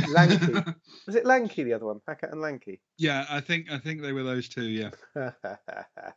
And yeah. Yes. But yes. So in your shuttle, you're one of the earlier shuttles to depart, so you have a little bit more time on the trip down to the surface than some of the later ones will have. It's a fairly substantial shuttle. There's room aboard for at least 100 people, and your seats are comfortable for a short trip. Rack and Jax have found seats nearby, and the shuttle is fairly well equipped with windows and the opportunity to see Dilub Rou from orbit. It is, for the most part, a pretty dull sight. The surface is a fairly uniform colour. There are no large bodies of water, of course. The atmosphere is thin, so it doesn't provide much in the way of excitement, in the way of clouds or anything like that. However, as you start to come down towards the surface, people do see and start to sort of mention to each other. You can hear one or two people saying, is that a lake? Those who haven't been here before. It's actually Azurport. Azurport is a domed town. 7 large domes formed into the shape of an approximate hexagon. And they are painted deep, rather beautiful blue, giving it its name. Wrapped around those domes is a sort of an area set aside for the downport landing zone. And then around that, a less incorporated portion of the town, much more made of smaller units, but also much more random and scattered. A sort of, it would be unfair to call it a shanty town, but a fringe to the town, shall we say, outside the main domes of the area. Generally, the 7 main domes are actually connected together, so you can wander from one to another without needing a breath mask. But once you get outside onto the landing strip and beyond, the individual units tend to be just separate, placed wherever they need to be.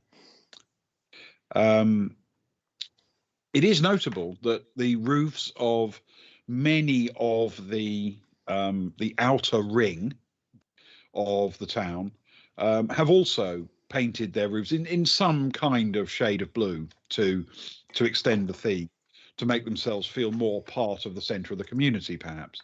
But it's by no means uniform, and it's not done by everyone. Even when they are going for blue, they're not necessarily picking exactly the same one. However, the combination of the sort of slightly yellowy brown dust with the blue against it is quite an appealing colour, and it is the most notable feature as you come in. Over to the west, there is a fairly substantial line of mountains which stretches up towards the north and then turns northeast. It looks slightly like a sort of left parenthesis wrapped around the town itself.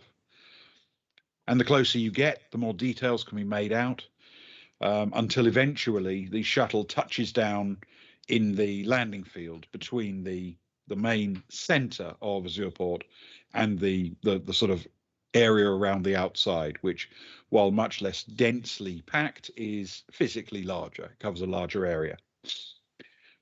When the ring peters out at its edges, it just peters out and becomes desert. Presumably, one could just build another unit just outside the current boundary, and it would become part of the expanding town. But by its nature, the town isn't particularly huge. Even though the 7 domes are quite large, we're talking about a town perhaps large enough to accommodate 10,000 to 20,000 people. This is not a giant metropolis, and yet it's one of the larger communities on the surface of Dilub Rou. You touch down, and the normal warnings are issued about everyone putting their breath masks on before they step outside. The atmosphere is thin, but the pressure is survivable. But you do need a breath mask to function out there. Not just because there's not a lot of atmosphere, but also because what atmosphere there is somewhat tainted with toxins, or at least things that would be unpleasant. Things that would make you sick. Once people have successfully, fitted their equipment and everything, the crew quickly check that everyone's okay and everyone's properly masked up. And then, instead of feeding people through airlocks one at a time, they literally kick open both doors and just let people get up and walk out onto the surface.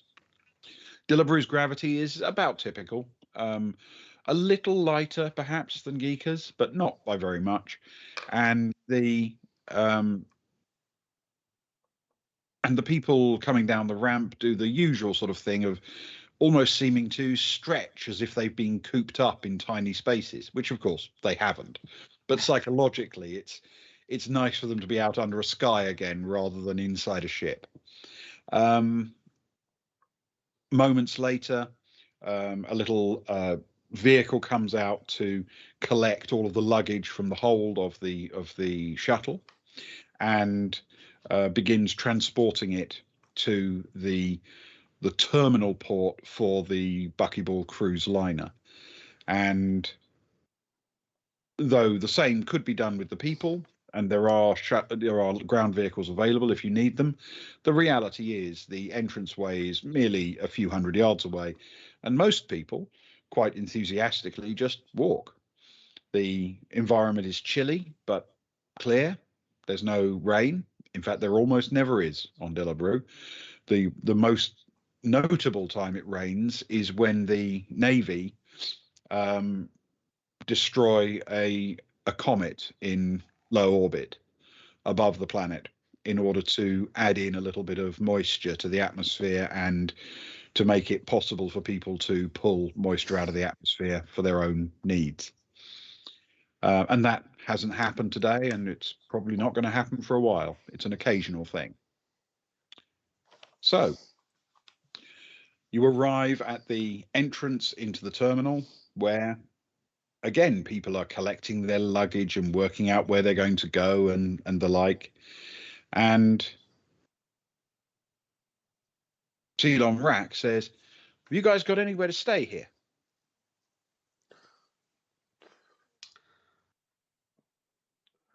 I don't believe we do we? We sorted anything out yet? No, there must be a Agma will hotel. turn to Kara. Kara's like, no, there must be a hotel around. I can sort of check around, see if there's anything worthwhile. There's always an information point at these places. Yeah, have a little tappy on your old computer. We'll see. What's your plan? Well, I figured I probably wouldn't be sticking around. I'm going to go and check out the this second-hand vehicle place and try and get myself something, and then head off. And if I need to kip, I'll kip in the vehicle, But I figured there's a bigger crew now, and we might need to do something a bit more formal. How far a travel out of this place is your new abode? I guess that depends on the kind of vehicle I can get. In terms of distance, practically nothing, about 100 clicks. Okay.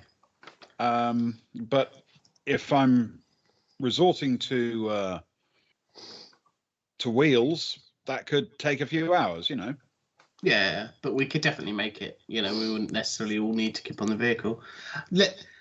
I'll come with you. Vehicle looking, shopping. Okay. And obviously anyone else that wants to. But so Kara's plan then will be she'll count around. We've got a lot, haven't we? We've got with the rest of the crew as well, who we at least want to make sure they've got a place to base themselves for a while. What did we work out? There was 1, 2, 3, 4, 5, 6, 7. There's 8 of them anyway. Well, 8 when Kat joins us. Right. So 9, 10. So we might as well. She's gonna go see if she can ask around, try and get a few rooms somewhere, so they can be based there and we can come and go as needed. I guess really. So we can go with Rack tonight, but it's nice to have a place. Do you know what I mean? Yeah, a base of operations. Yeah, exactly. Makes All right. sense. Well, as that should be the quickest part, let's do that first. So you head over to the information area and check a few things out. There are some options. This isn't a big tourist destination. It's mostly used by people who are going on somewhere else. Yeah. And obviously it does have a local community as well. But the big hotel that is sort of attached logically to the cruise liner and basically takes all of those who are going to be staying for a while is a place called the Cadence. Oh. And it's built in the middle of one of the 7 domes, right up near the top. So close to the top, in fact, that the top level has to be smaller than the one below it and smaller than the one below that, so to speak, to follow the curve of the dome of the building. It basically occupies the best part of all of the upstairs areas of one of the 7 domes. In that particular dome, the ground floor is completely open with no businesses or units on the ground to give a bit of open space. and it's where you find things like open air theatre and a large swimming pool complex, a gym, and things like that. There's even a running track and a fair amount of space. This seems to be, it's not necessarily the most exclusive place, but it's the best quality of the large scale accommodation units. There are others available if you'd like to consider them instead. To be honest, that sounds pretty swanky. It sounds like a nice place to sort of hang out of an evening if we come back. So, is that something I can book over that? I'm guessing there's a website or something that I can do it all through. There are terminal units, but also little periodic adverts appearing on various displays around there, which literally will direct you on your own communicator to their website and book. Yes. Nice. And of course they are expecting an influx, so they've got people down here who are happy to take care of your baggage and deliver them to your rooms. So that will make it easier as well. Cool. So what I'll do is I'll try and get in, and I will. What are room prices, Ben? What sort of price? 130 per night for a double room. 130. Hang on a sec. 130 per night for double. Oh my goodness. So if Cat comes, that's 8 plus us 4. So we need 12. So we're gonna need 6 rooms. So then 6, and I reckon what we're gonna need. Probably worth booking. What do you reckon? 3 nights. I guess you can top up from it, can't you? A couple of nights and then top it up if we need it. Yeah, I'd say 2 or 3 is reasonable. 3 sounds about average, maybe. Who knows? Who knows? Do we know when the return leg is? The return leg for the trip is in 5 days. Okay. Oh well, then 5. So 5. Is that if you're going back on the liner, of course, you could make your own arrangements, but yeah. So is that 4 nights or 5 nights for the 5 days, Ben? How are we counting it?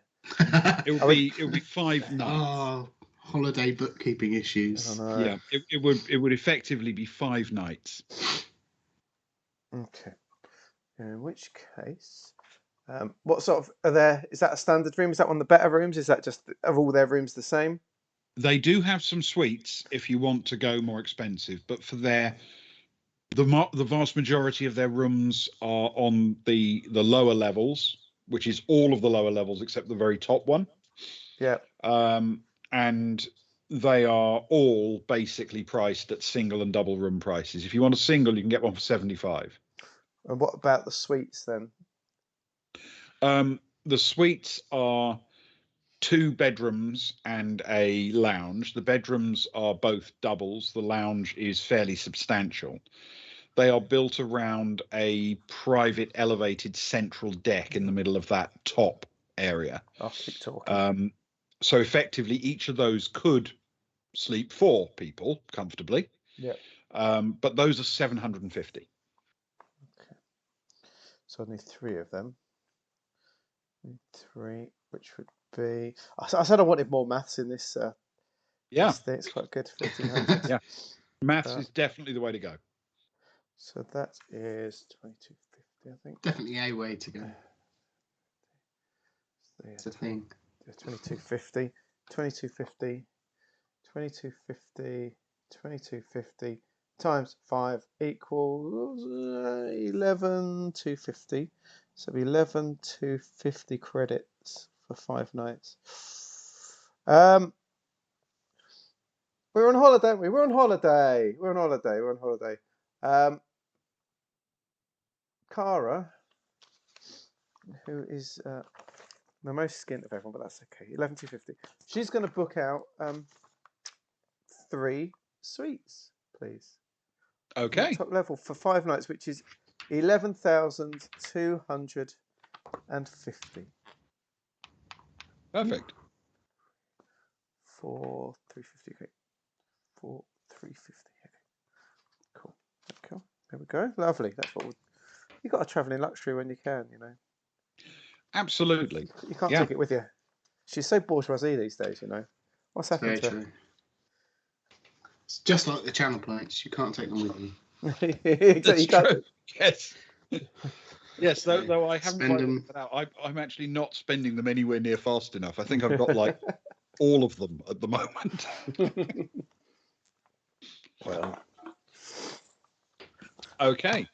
Right. Well, if you're happy to let the hotel transport the luggage and get you set up, then we can move over to the other part of this, which is the visit to the used ship lot. hey.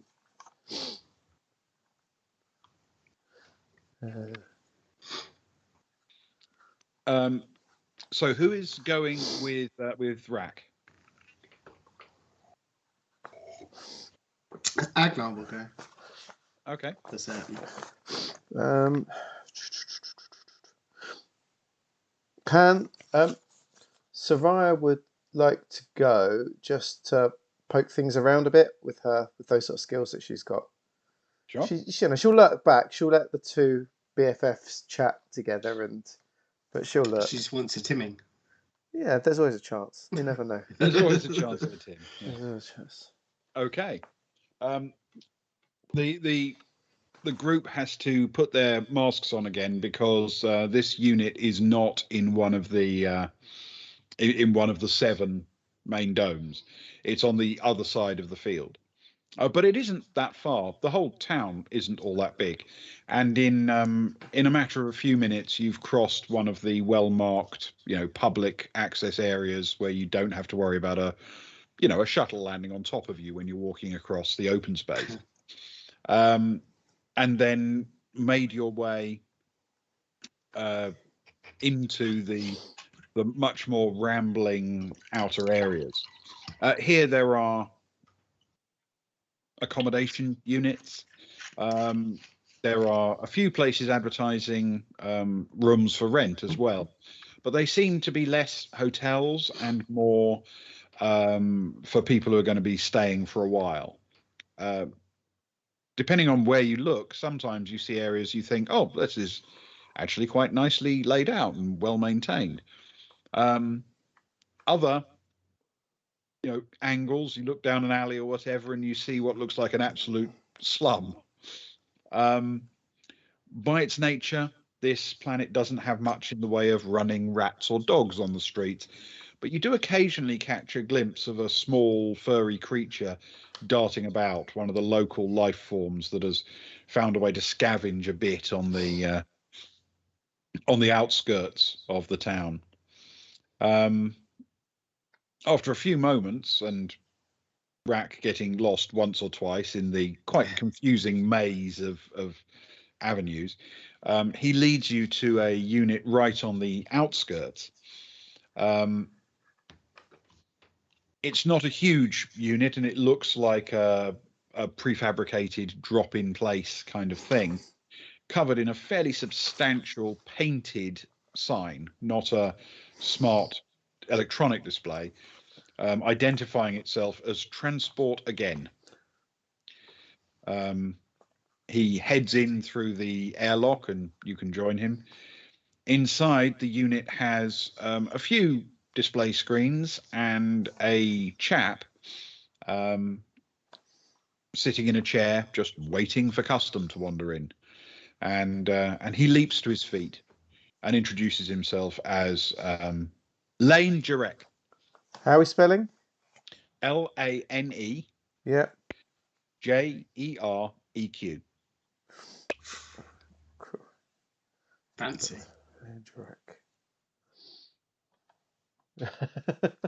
Rack can resplend anywhere. It's Oh yes. even more so. I would say this is his prime resplending kind of spot, rather than high society. This feels very much his vibe. Very much his milieu. Yeah, certainly. Sort of the earth resplendence. Yeah. Man of the people. Yeah. So Rack wanders over and introduces himself. Jurek smiles and asks how he can help. And Rack says, "Well, I'm after something cheap that can get me about the planet." And Jurek says, "Well, you've definitely come to the right place. When you say get about the planet, I mean, we talking about rolling about the planet or flying about the planet? And Rack says, "Oh, definitely flying if I can manage it. If not, I can live with rolling." And Jarek says, "Okay, well, let me show you what we got." He carefully puts his mask on and leads you out through a back door airlock. Behind this unit is a fairly substantial open air space with a fence around it. Like almost all metal fences and bits of exposed metal on this planet, there's a little sort of weird disconnect you've got to get used to if you were used to somewhere where old fences are kind of discolored and rusty. On a world like this, there's not enough oxygen for metal to go rusty. So old fences are still shiny. But because of the dust and the wind that occasionally picks up, they're pitted. It looks oddly like they were cast with pits and damage to them when they're still brand new, seemingly. It's a slightly odd disconnect to what you're necessarily used to if you're used to living on high oxygen worlds.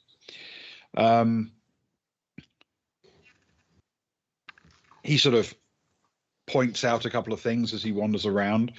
There are ground cars and ATVs. There are basic shuttles and flyers, grav vehicles of one kind or another. And after wandering around a little bit, listening to what Jarek has to say about the various things,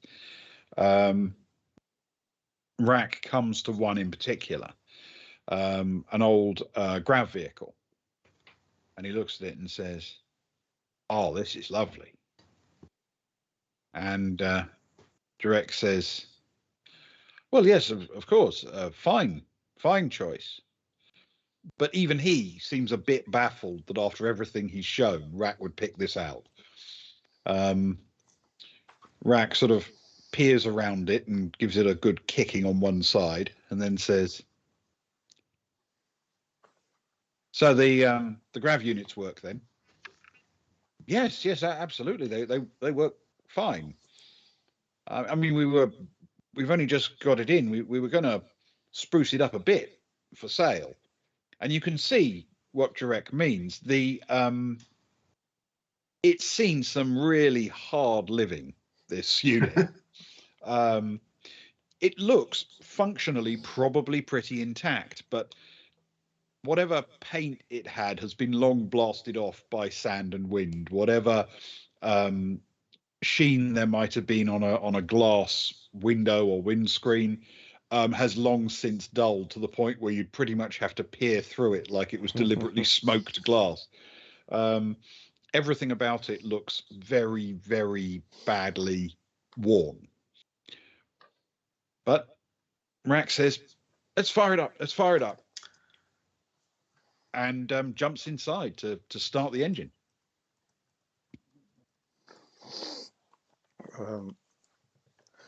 So I will shout through. I'm guessing you can fly these things. Oh yeah. Yeah, I can fly grav. Excellent. Sarai follows him then. She's going to be fascinated by the layout and everything. She's seen her share of old craft, of course, and sort of she's travelled a lot of planets. So there's always that little tingle down your back when you sort of see an old piece. If that makes sense. And that his enthusiasm's infectious. You know what I mean? So that is very true. The resplendence does infect. Even his eyes are resplending right now with the glistening and Agnar will shout on, "Are you sure?" He'll sort of look around at the more polished pieces they have on display. "Are you sure this is the kind of thing you're after?"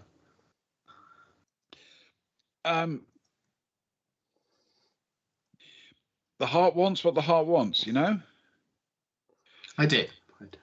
And he fires up the unit, and it sounds a bit a bit rough, like there's a bit of unfortunate vibration, but without any real complaints, it does lift itself cleanly off the ground to about 1 meter in height.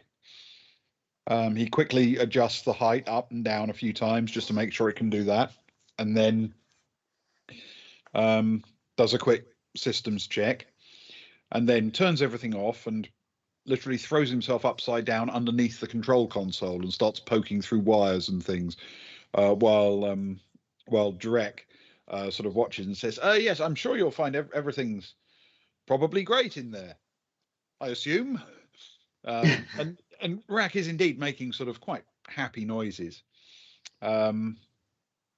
He then comes out and says, good, walks to the back and starts pulling up hatches in the floor, which expose components of the lift engines and things like that.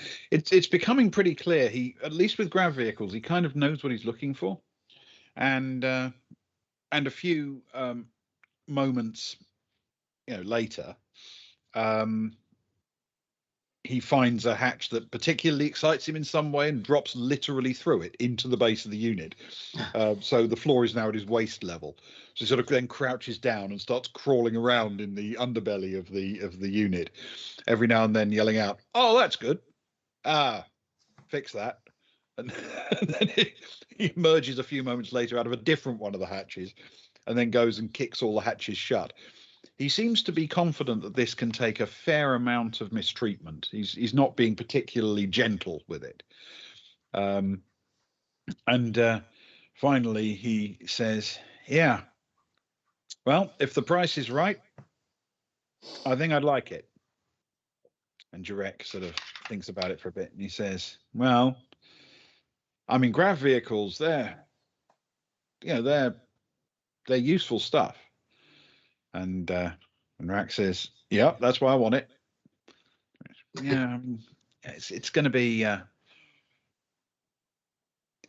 don't think I can let it go for less than $1 million. Oh. And Rack says, "Well, I think you're going to have to, because I can't imagine anyone else buying it, and I'm not paying that."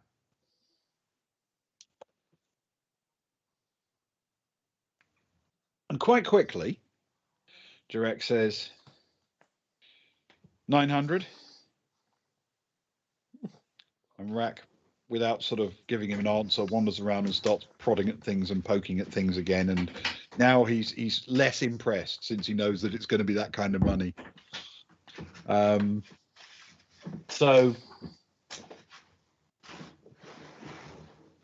for a moment, Jurek sort of watches Rack as he continues his explorations, and then he turns and says, "So can I interest you guys in anything?" Well, we certainly don't have the money or the credit for such a machine. But do you have any sort of knickknacks, curios, little bits of equipment at all, rather than vehicles? Or are you all about vehicles? Well, we basically sell old ships and other transport here, but I mean, we pull stuff off them all the time.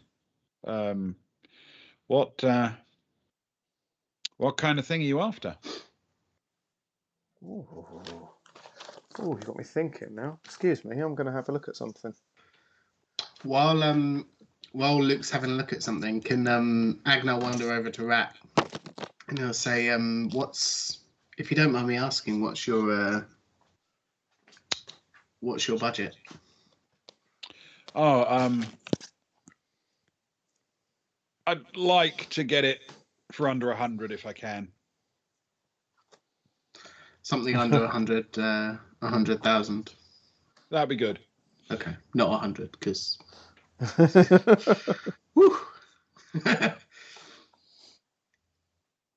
That's fair.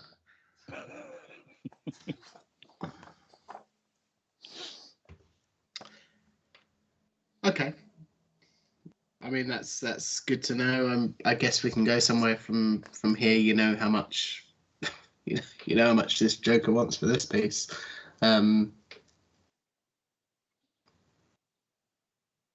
I mean, I guess it's a completely different ballpark. We look around at, well, I'm not telling you what to do, but there's other pieces here, I suppose. Yeah, I mean, I'll happily take a look at something else if I need to, but I think he might move a bit. I mean, probably not as much as I want him to, but I think he might move a bit because, he wants a sale, right? Yeah, And I'm definitely. finding it hard to But believe that many people will buy this. a mil to 100,000 that's some negotiating.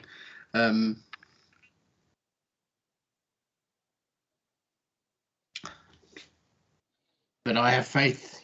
Do what you can do. Well, yeah.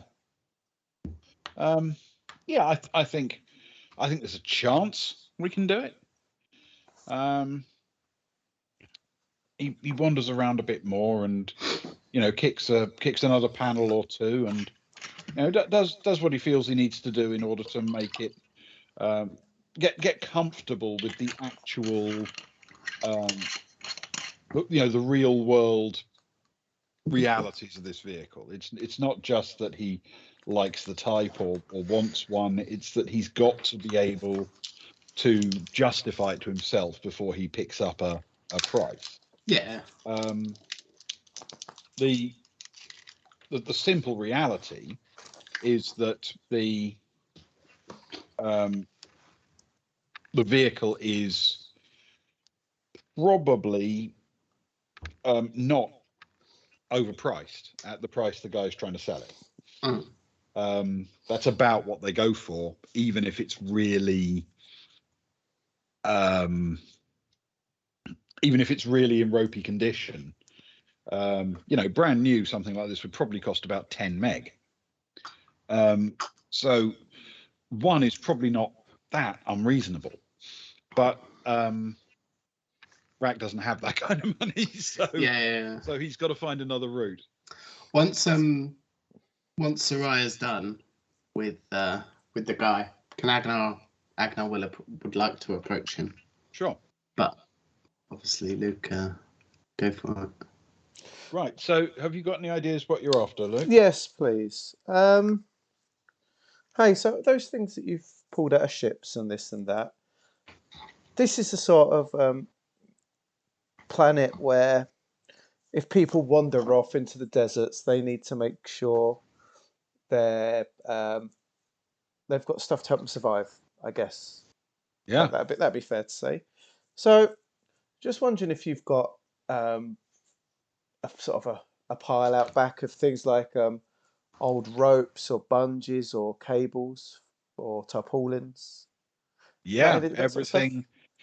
everything from old emergency supplies to tools to even tents and shelters. Yeah. Now you're talking. Do you have any flare guns at all?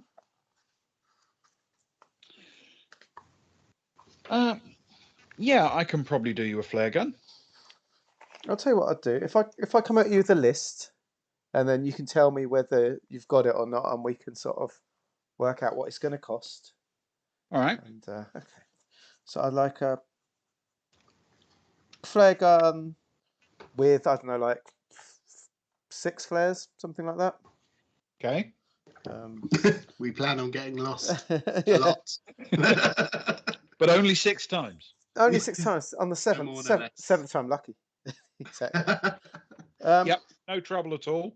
If you've got anything like some like chemical light sticks, like the old snappy sticks.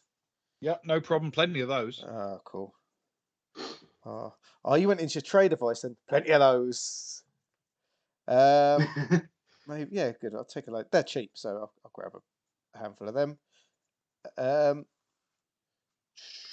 You got any like duct tape? Yeah, things like tape are not a problem. Cool, duct tape. A few rolls. 4 rolls of that.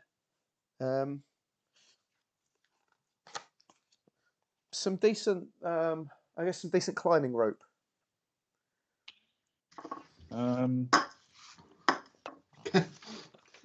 He's got some rope, but it's 50 not foot what of you call hempen high rope.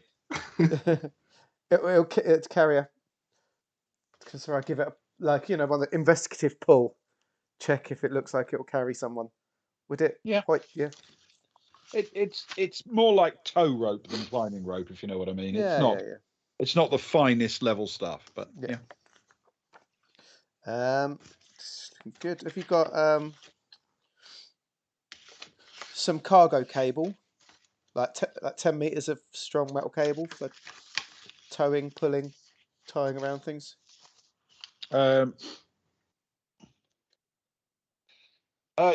actually. Yeah, I can come up with something. Nice. And the things what I'd really like, because you talked about it, was one of those, and we've talked about it in the past. Actually, you're probably excited that it's come up. Is one of those prefab shelters, but that's going to be too big to take with us. It depends what vehicle we take, I guess. Yeah. Like habitat, little prefab cabin. Yeah. What do they sort of fold down to? So if they're sort of dismantled down. They fold down. I mean, it depends on the size you go for, but the regular sort of self-erecting jobs are about the size of a large backpack when folded. And how many people would get into that? Is that like a one-man thing? That's usually 2-person, and if you want a 4-person, they're a bit bigger. Okay. Well, if we can load these onto something, that would not be too bad. We'll take 3. Has he got 3 of them? 3 prefab. Just in case, you know what I mean? He can do you essentially not 3 4-person ones. He can do you 2 4-person ones and a couple of 2s. Can I? Okay. Could I have 3 2-man ones instead? Yeah, 3 2-man ones is fine. Cool. That's 6. If actually, better take 4 if that's okay. Because I don't know who else is coming. There might 7 people might come. That'd be frustrating. That seems okay. So I was thinking of the worst possible outcome, if that makes sense. If we're going across this desert, we don't know how many people are there. If we've got some prefab cabins, some cable and rope's always useful. Duct tape's always useful. Light sticks to wave around if we need them. If we're having a rave, I don't know. They're quite cool. And flare guns if needed. She'll shout over at Agnar. Anything else, Agnar? I'm sure you've been caught behind enemy lines before. Well, not personally for a long time, but I know many people that were.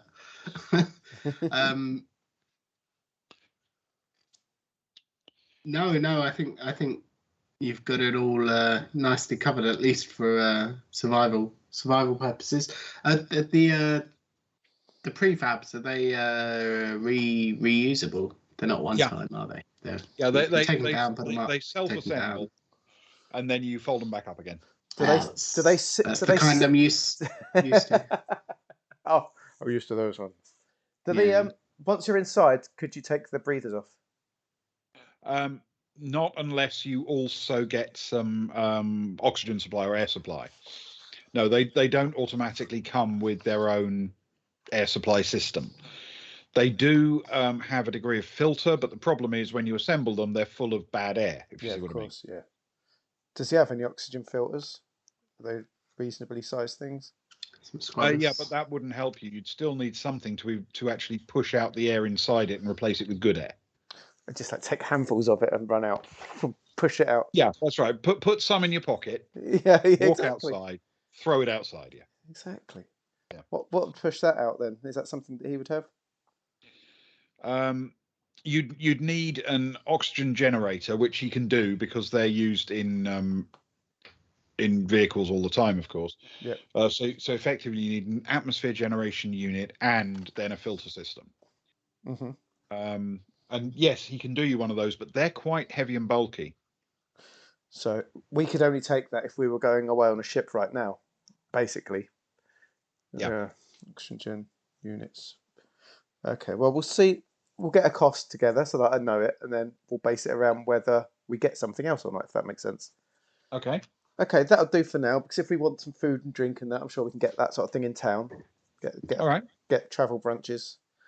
Well, So everything you've asked for so far, Yep. without not the oxygen generation and filter, but everything else, comes to about 32,000. what? Really? My goodness. Soraya turns around to Agnar, like wanders off. She says, I just need to talk to my accountant. And she walks over to Agnar and says, this guy is taking the mickey. Those cabins, not that expensive. And the rest for some flares and a bit of rope. 32,000. Think of how many brunches we could afford with that. That's a lot of nuts. It's a lot of nuts. The only thing I will say is I'm guessing this is the only guy here who sells this kind of stuff. He can pretty much charge what he wants, right? Well, Let me. Yeah, have a talk. Use your charm. It won't go anywhere, but Maybe let me have a word. Maybe we can offer him some help if he needs us for anything. Yeah, Don't know. We'll see. You're not Agnar will stride away from Soraya with purpose. Oh no! Walk towards the vendor. You're not gonna beat him up, are you? I don't think you could. Agnar's strength is so low. It would end poorly for Agnar. Listen, I'm going to be frank. Away from my colleague, that is my colleague, and he'll point to Soraya. That Hello. person over there is my friend. Two separate issues, I feel, but I'm going to be frank. We understand the prices you're charging, but it's still quite shocking, I think. Coming from where we come from, I don't mean to tell you how to run your business, but perhaps you are familiar with Sergeant Tilonrak, the poster boy of sorry, Ben, out of character, quickly remind me. The Imperial. He was Imperial Marines. Yes, of the Imperial Marines. One would posture that he's quite the glowing endorsement for your business. Should he feel as though it's the right business to personally back, give his voice his opinion on, spread word around the planet. He's actually moving here permanently. So it's quite it would be quite the feather in your cap, I feel. I mean, I don't want to name drop too much, but we do know some other influential people on the planet, certainly some people in the system. I think we could potentially even do some other, if you have any work or jobs that need doing, anything that needs salvaging, we could potentially help you out in other ways other than, let's be honest, quite frankly, the ridiculous 1 mega credit that you're after for this vehicle and credits that you're after for a couple of flares and some rope and some shelters. All right. Can you roll a persuade? Yeah. Your choice of intellect or social. Uh, You can definitely have a boon for that. Oh, thank you. Yay! Very kind of you, Ben. That was definitely worth a boon. That's very good. Very, very good.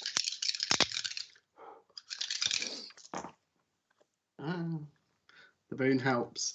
That is a 9. All in all, with a +2 of social and a -3 from persuade, is a -1 to an 8.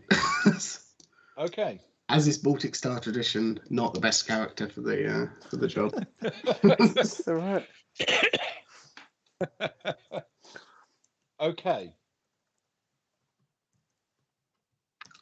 All right. I mean, look at him resplend. He responds. Neil turns a rat. It's slow motion, like flicking sweat off his hair with a flick. Lovely. All right. I'll tell you what.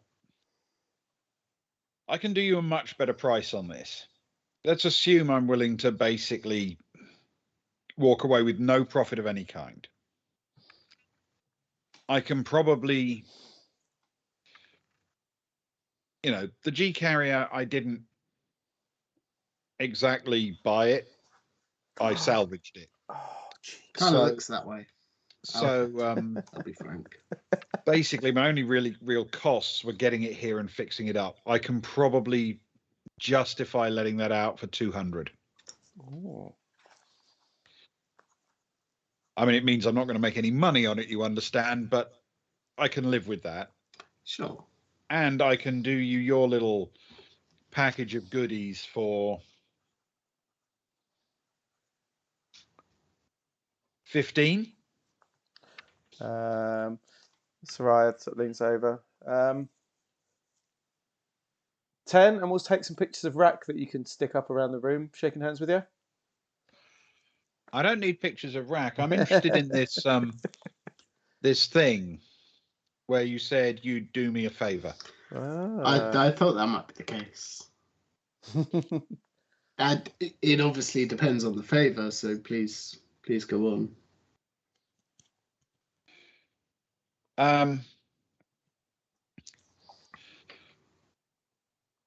I'm the only local trader in this kind of stuff. But out on the world, there are some big companies, big names. And one of them does, well, let's just say we're not quite in the same business, but they kind of invent a lot of the kit that powers these kind of craft. Pan System Power. Oh, hold on. Pan. That feels worthy of a note. Pan System Power. System. Is that 3 words? Yep. Pan System Power. What do they do? They design and build power plants for starships, shuttles, ground vehicles, you name it. Got you. Well, I've been trying to get these guys to throw me a bone, that it might be in their interest to help out a local independent trader, give me a discount on some of their new units that I can use to help refurbish old, but frankly, still good hardware that just needs new engineering in it. They won't deal with me at all. They don't deal with, people on my kind of level. They don't even sell their stuff on this world. They make it here, or at least test it and develop it here, but they don't actually sell it here at all. It all gets manufactured elsewhere and shipped off and sold in huge bulk.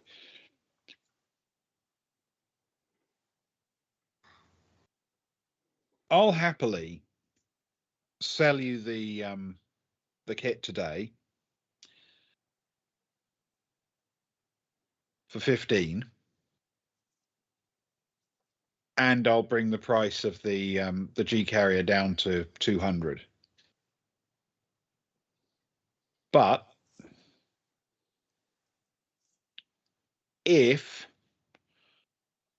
you can't make them give me a deal of some kind, I'll be expecting another 50% on top. What kind of, any deal? Some kind of working relationship. If you can just get me in the door to the point where they're willing to sell me new kit locally without me having to go through a trader off world and ship the stuff in, I'm perfectly happy to pay their sort of list price.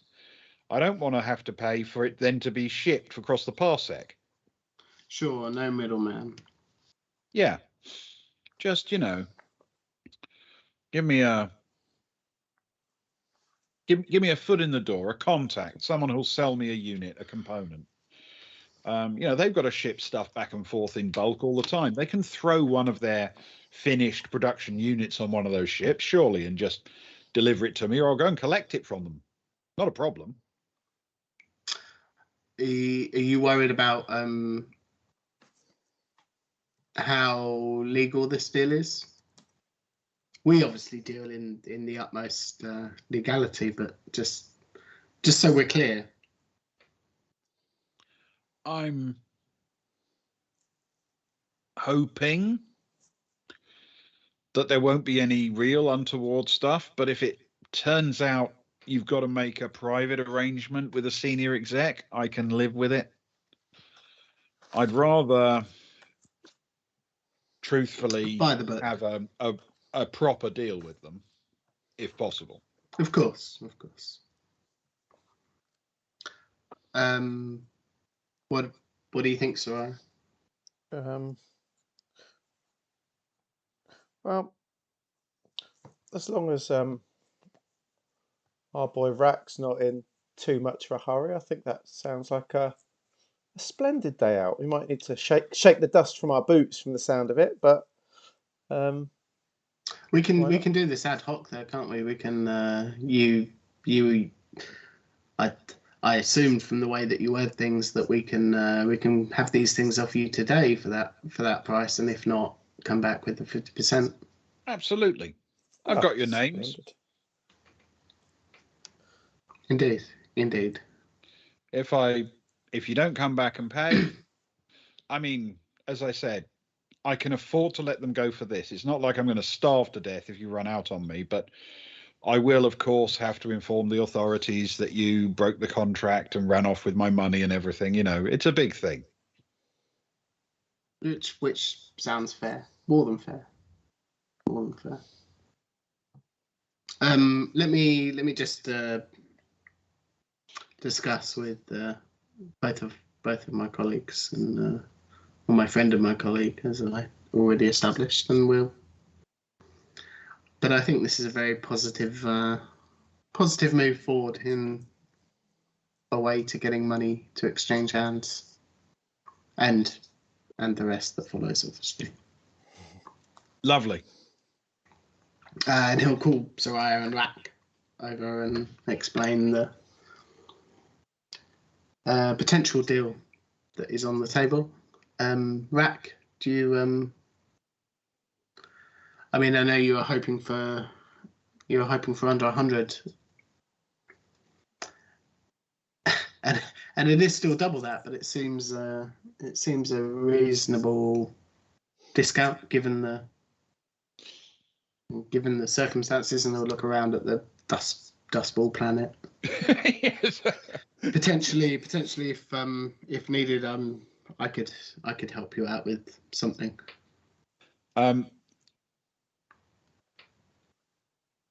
Rat gives it some thought, like he's sort of calculating in his head, and then he says,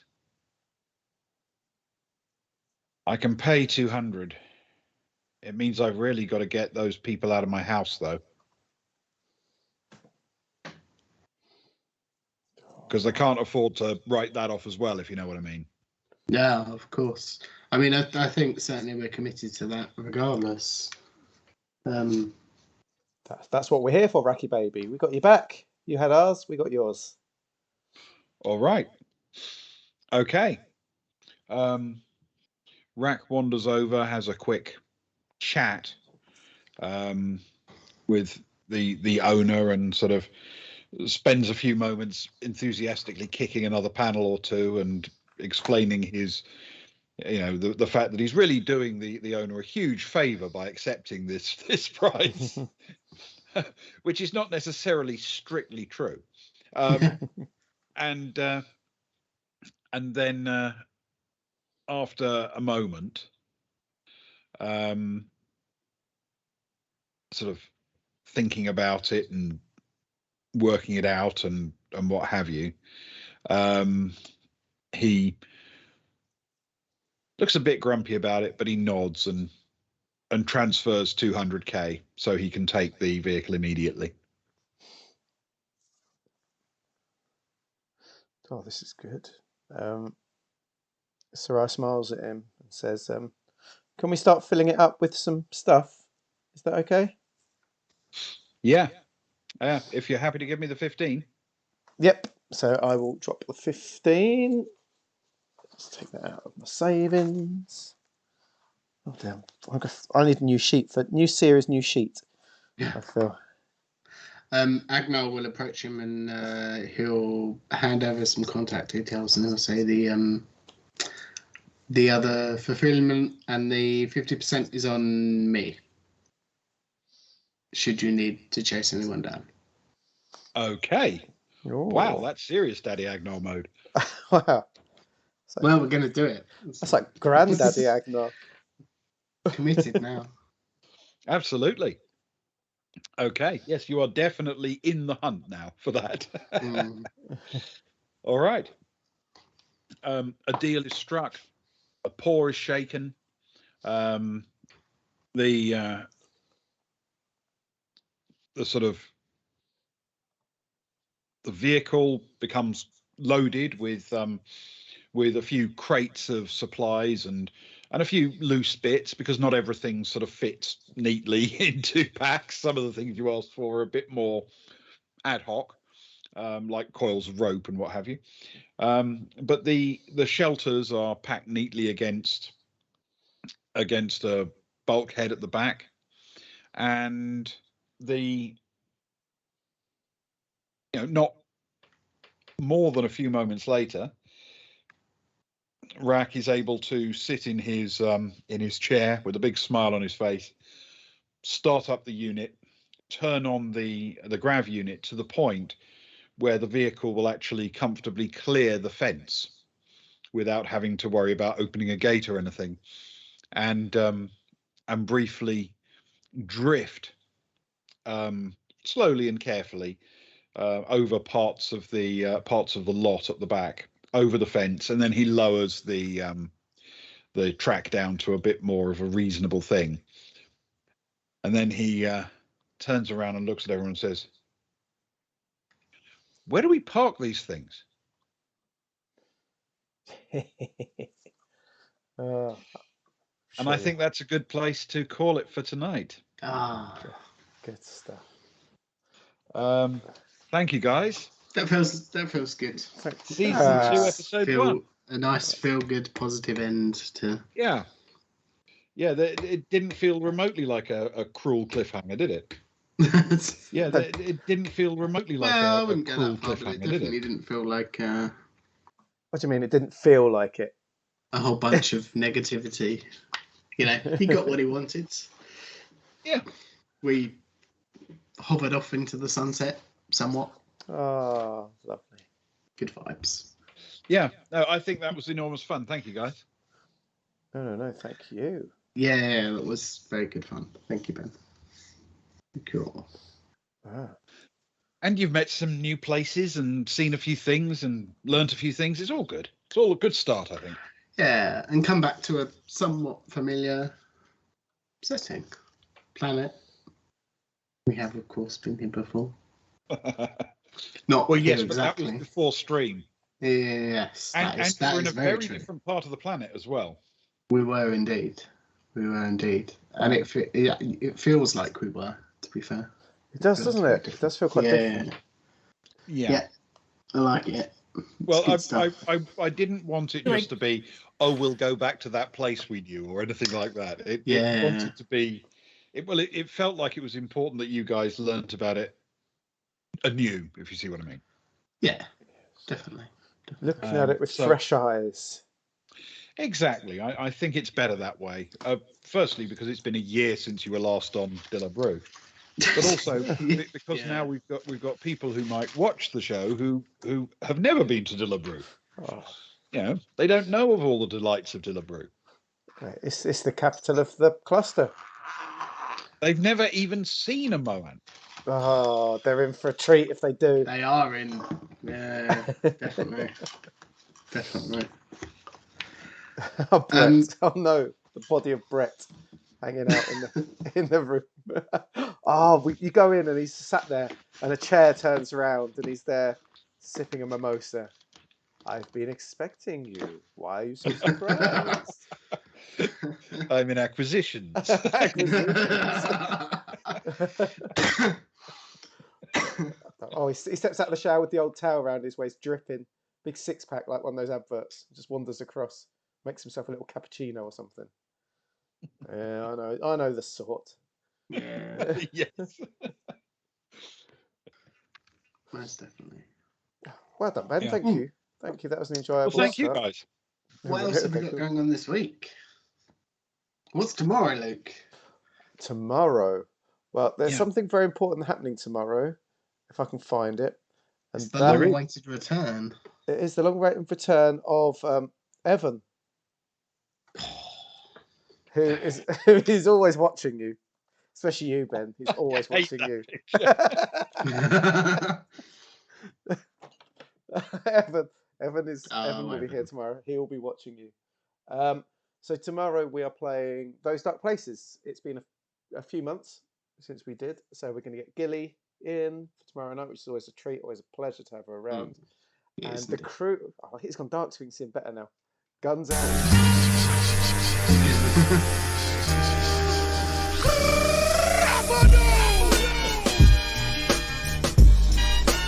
Ah. Sorry, okay, there we go. So yes, that off a bit hot.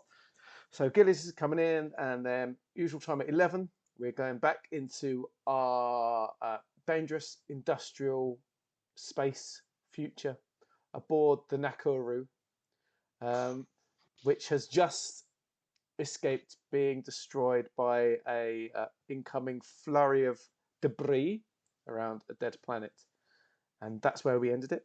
So who knows what's going to happen now? But whatever's going to happen, it's going to be dangerous. It's going to be deadly. But the one important thing we need to remember that will keep our spirits high is that Evan is always watching us. He'll make sure we're okay. And that's tomorrow. Indeed. So It isn't remotely creepy that Evan just stands there and watches you sleep with that expression. Yeah, the expression never changes. He doesn't blink. Yeah. Yeah. Not creepy at all. Ben gets to roleplay, which he always enjoys. Always a pleasure, isn't it? Yes, I do enjoy that. So that is tomorrow. I do need to say, because we didn't announce it in the stream, thank you, Ali, for resubbing. It popped up. Thank you very much. Thank you. I'm working on something at the minute for that. What's it? 8th month, isn't it? Month 8th. We're a bit behind because of Christmas, but I'll get something sorted. So yeah. So that's tomorrow. Those Dark Places, more sci-fi but different vibe to it. Mm-hmm. So come along and see what it's like. Yes. Yeah, that's excellent. So that's what we're doing on Saturday, and then there is going to be a spooky Sunday, isn't there? Spooky Sunday. Terror Sunday. Terror Sunday. Terror Sunday. Terror Sunday. Spooky Sunday, definitely spooky Sunday. Well, we'll go back to Man of Medan. We're a couple of episodes into it now. One guy's dead already. That's a terrible mistake. I'll definitely press that button, I'm fuming. But never mind. We're on board the spooky ship now. So hopefully there'll be some spookiness, I'll imagine, on Sunday. Things are going to get spookier by the second. There'll be terror around every corner. Yes, indeed. So yeah, that'll be on Sunday. So join us for that as well, if you want. Not going to make you. Fantastic. We're not the boss of you, are we? No. So that's excellent. So yeah, tomorrow is Those Dark Places, and Sunday is Spooky Sunday with Man of Medan. Yeah. Excellent. Cool. Thank you very much to everybody. It's been lovely to have you here this evening, and if you're catching up on VOD, it's lovely to have you on VOD as well. Told you it'd be good, didn't I? Told you at the start. You need to trust me on these things. He said it. It felt like a decent one today, didn't it? Yeah, it was nice. It was a good reintroduction, I guess. I'm all about this Dilub Rou setting. Definitely about this. Oh yeah, the setting is good. It's very different to what we've had recently. Are we raiding? Is anyone around Discord? Are we Discord? Are we raiding? Are we doing anything? How are people feeling? I could put a raid. It's always nice to give people a few minutes of raid, isn't it? Let's see what we got. A raid is fine as far as I'm concerned. Oh look, there we are. We're on it. Don't raid us. Oh, it'd be That good though. seems What happens? counterintuitive. It's a bit like Inception. wheels within wheels. What's going on? What's this? When the murderer is a well-established vampire, monster of the week.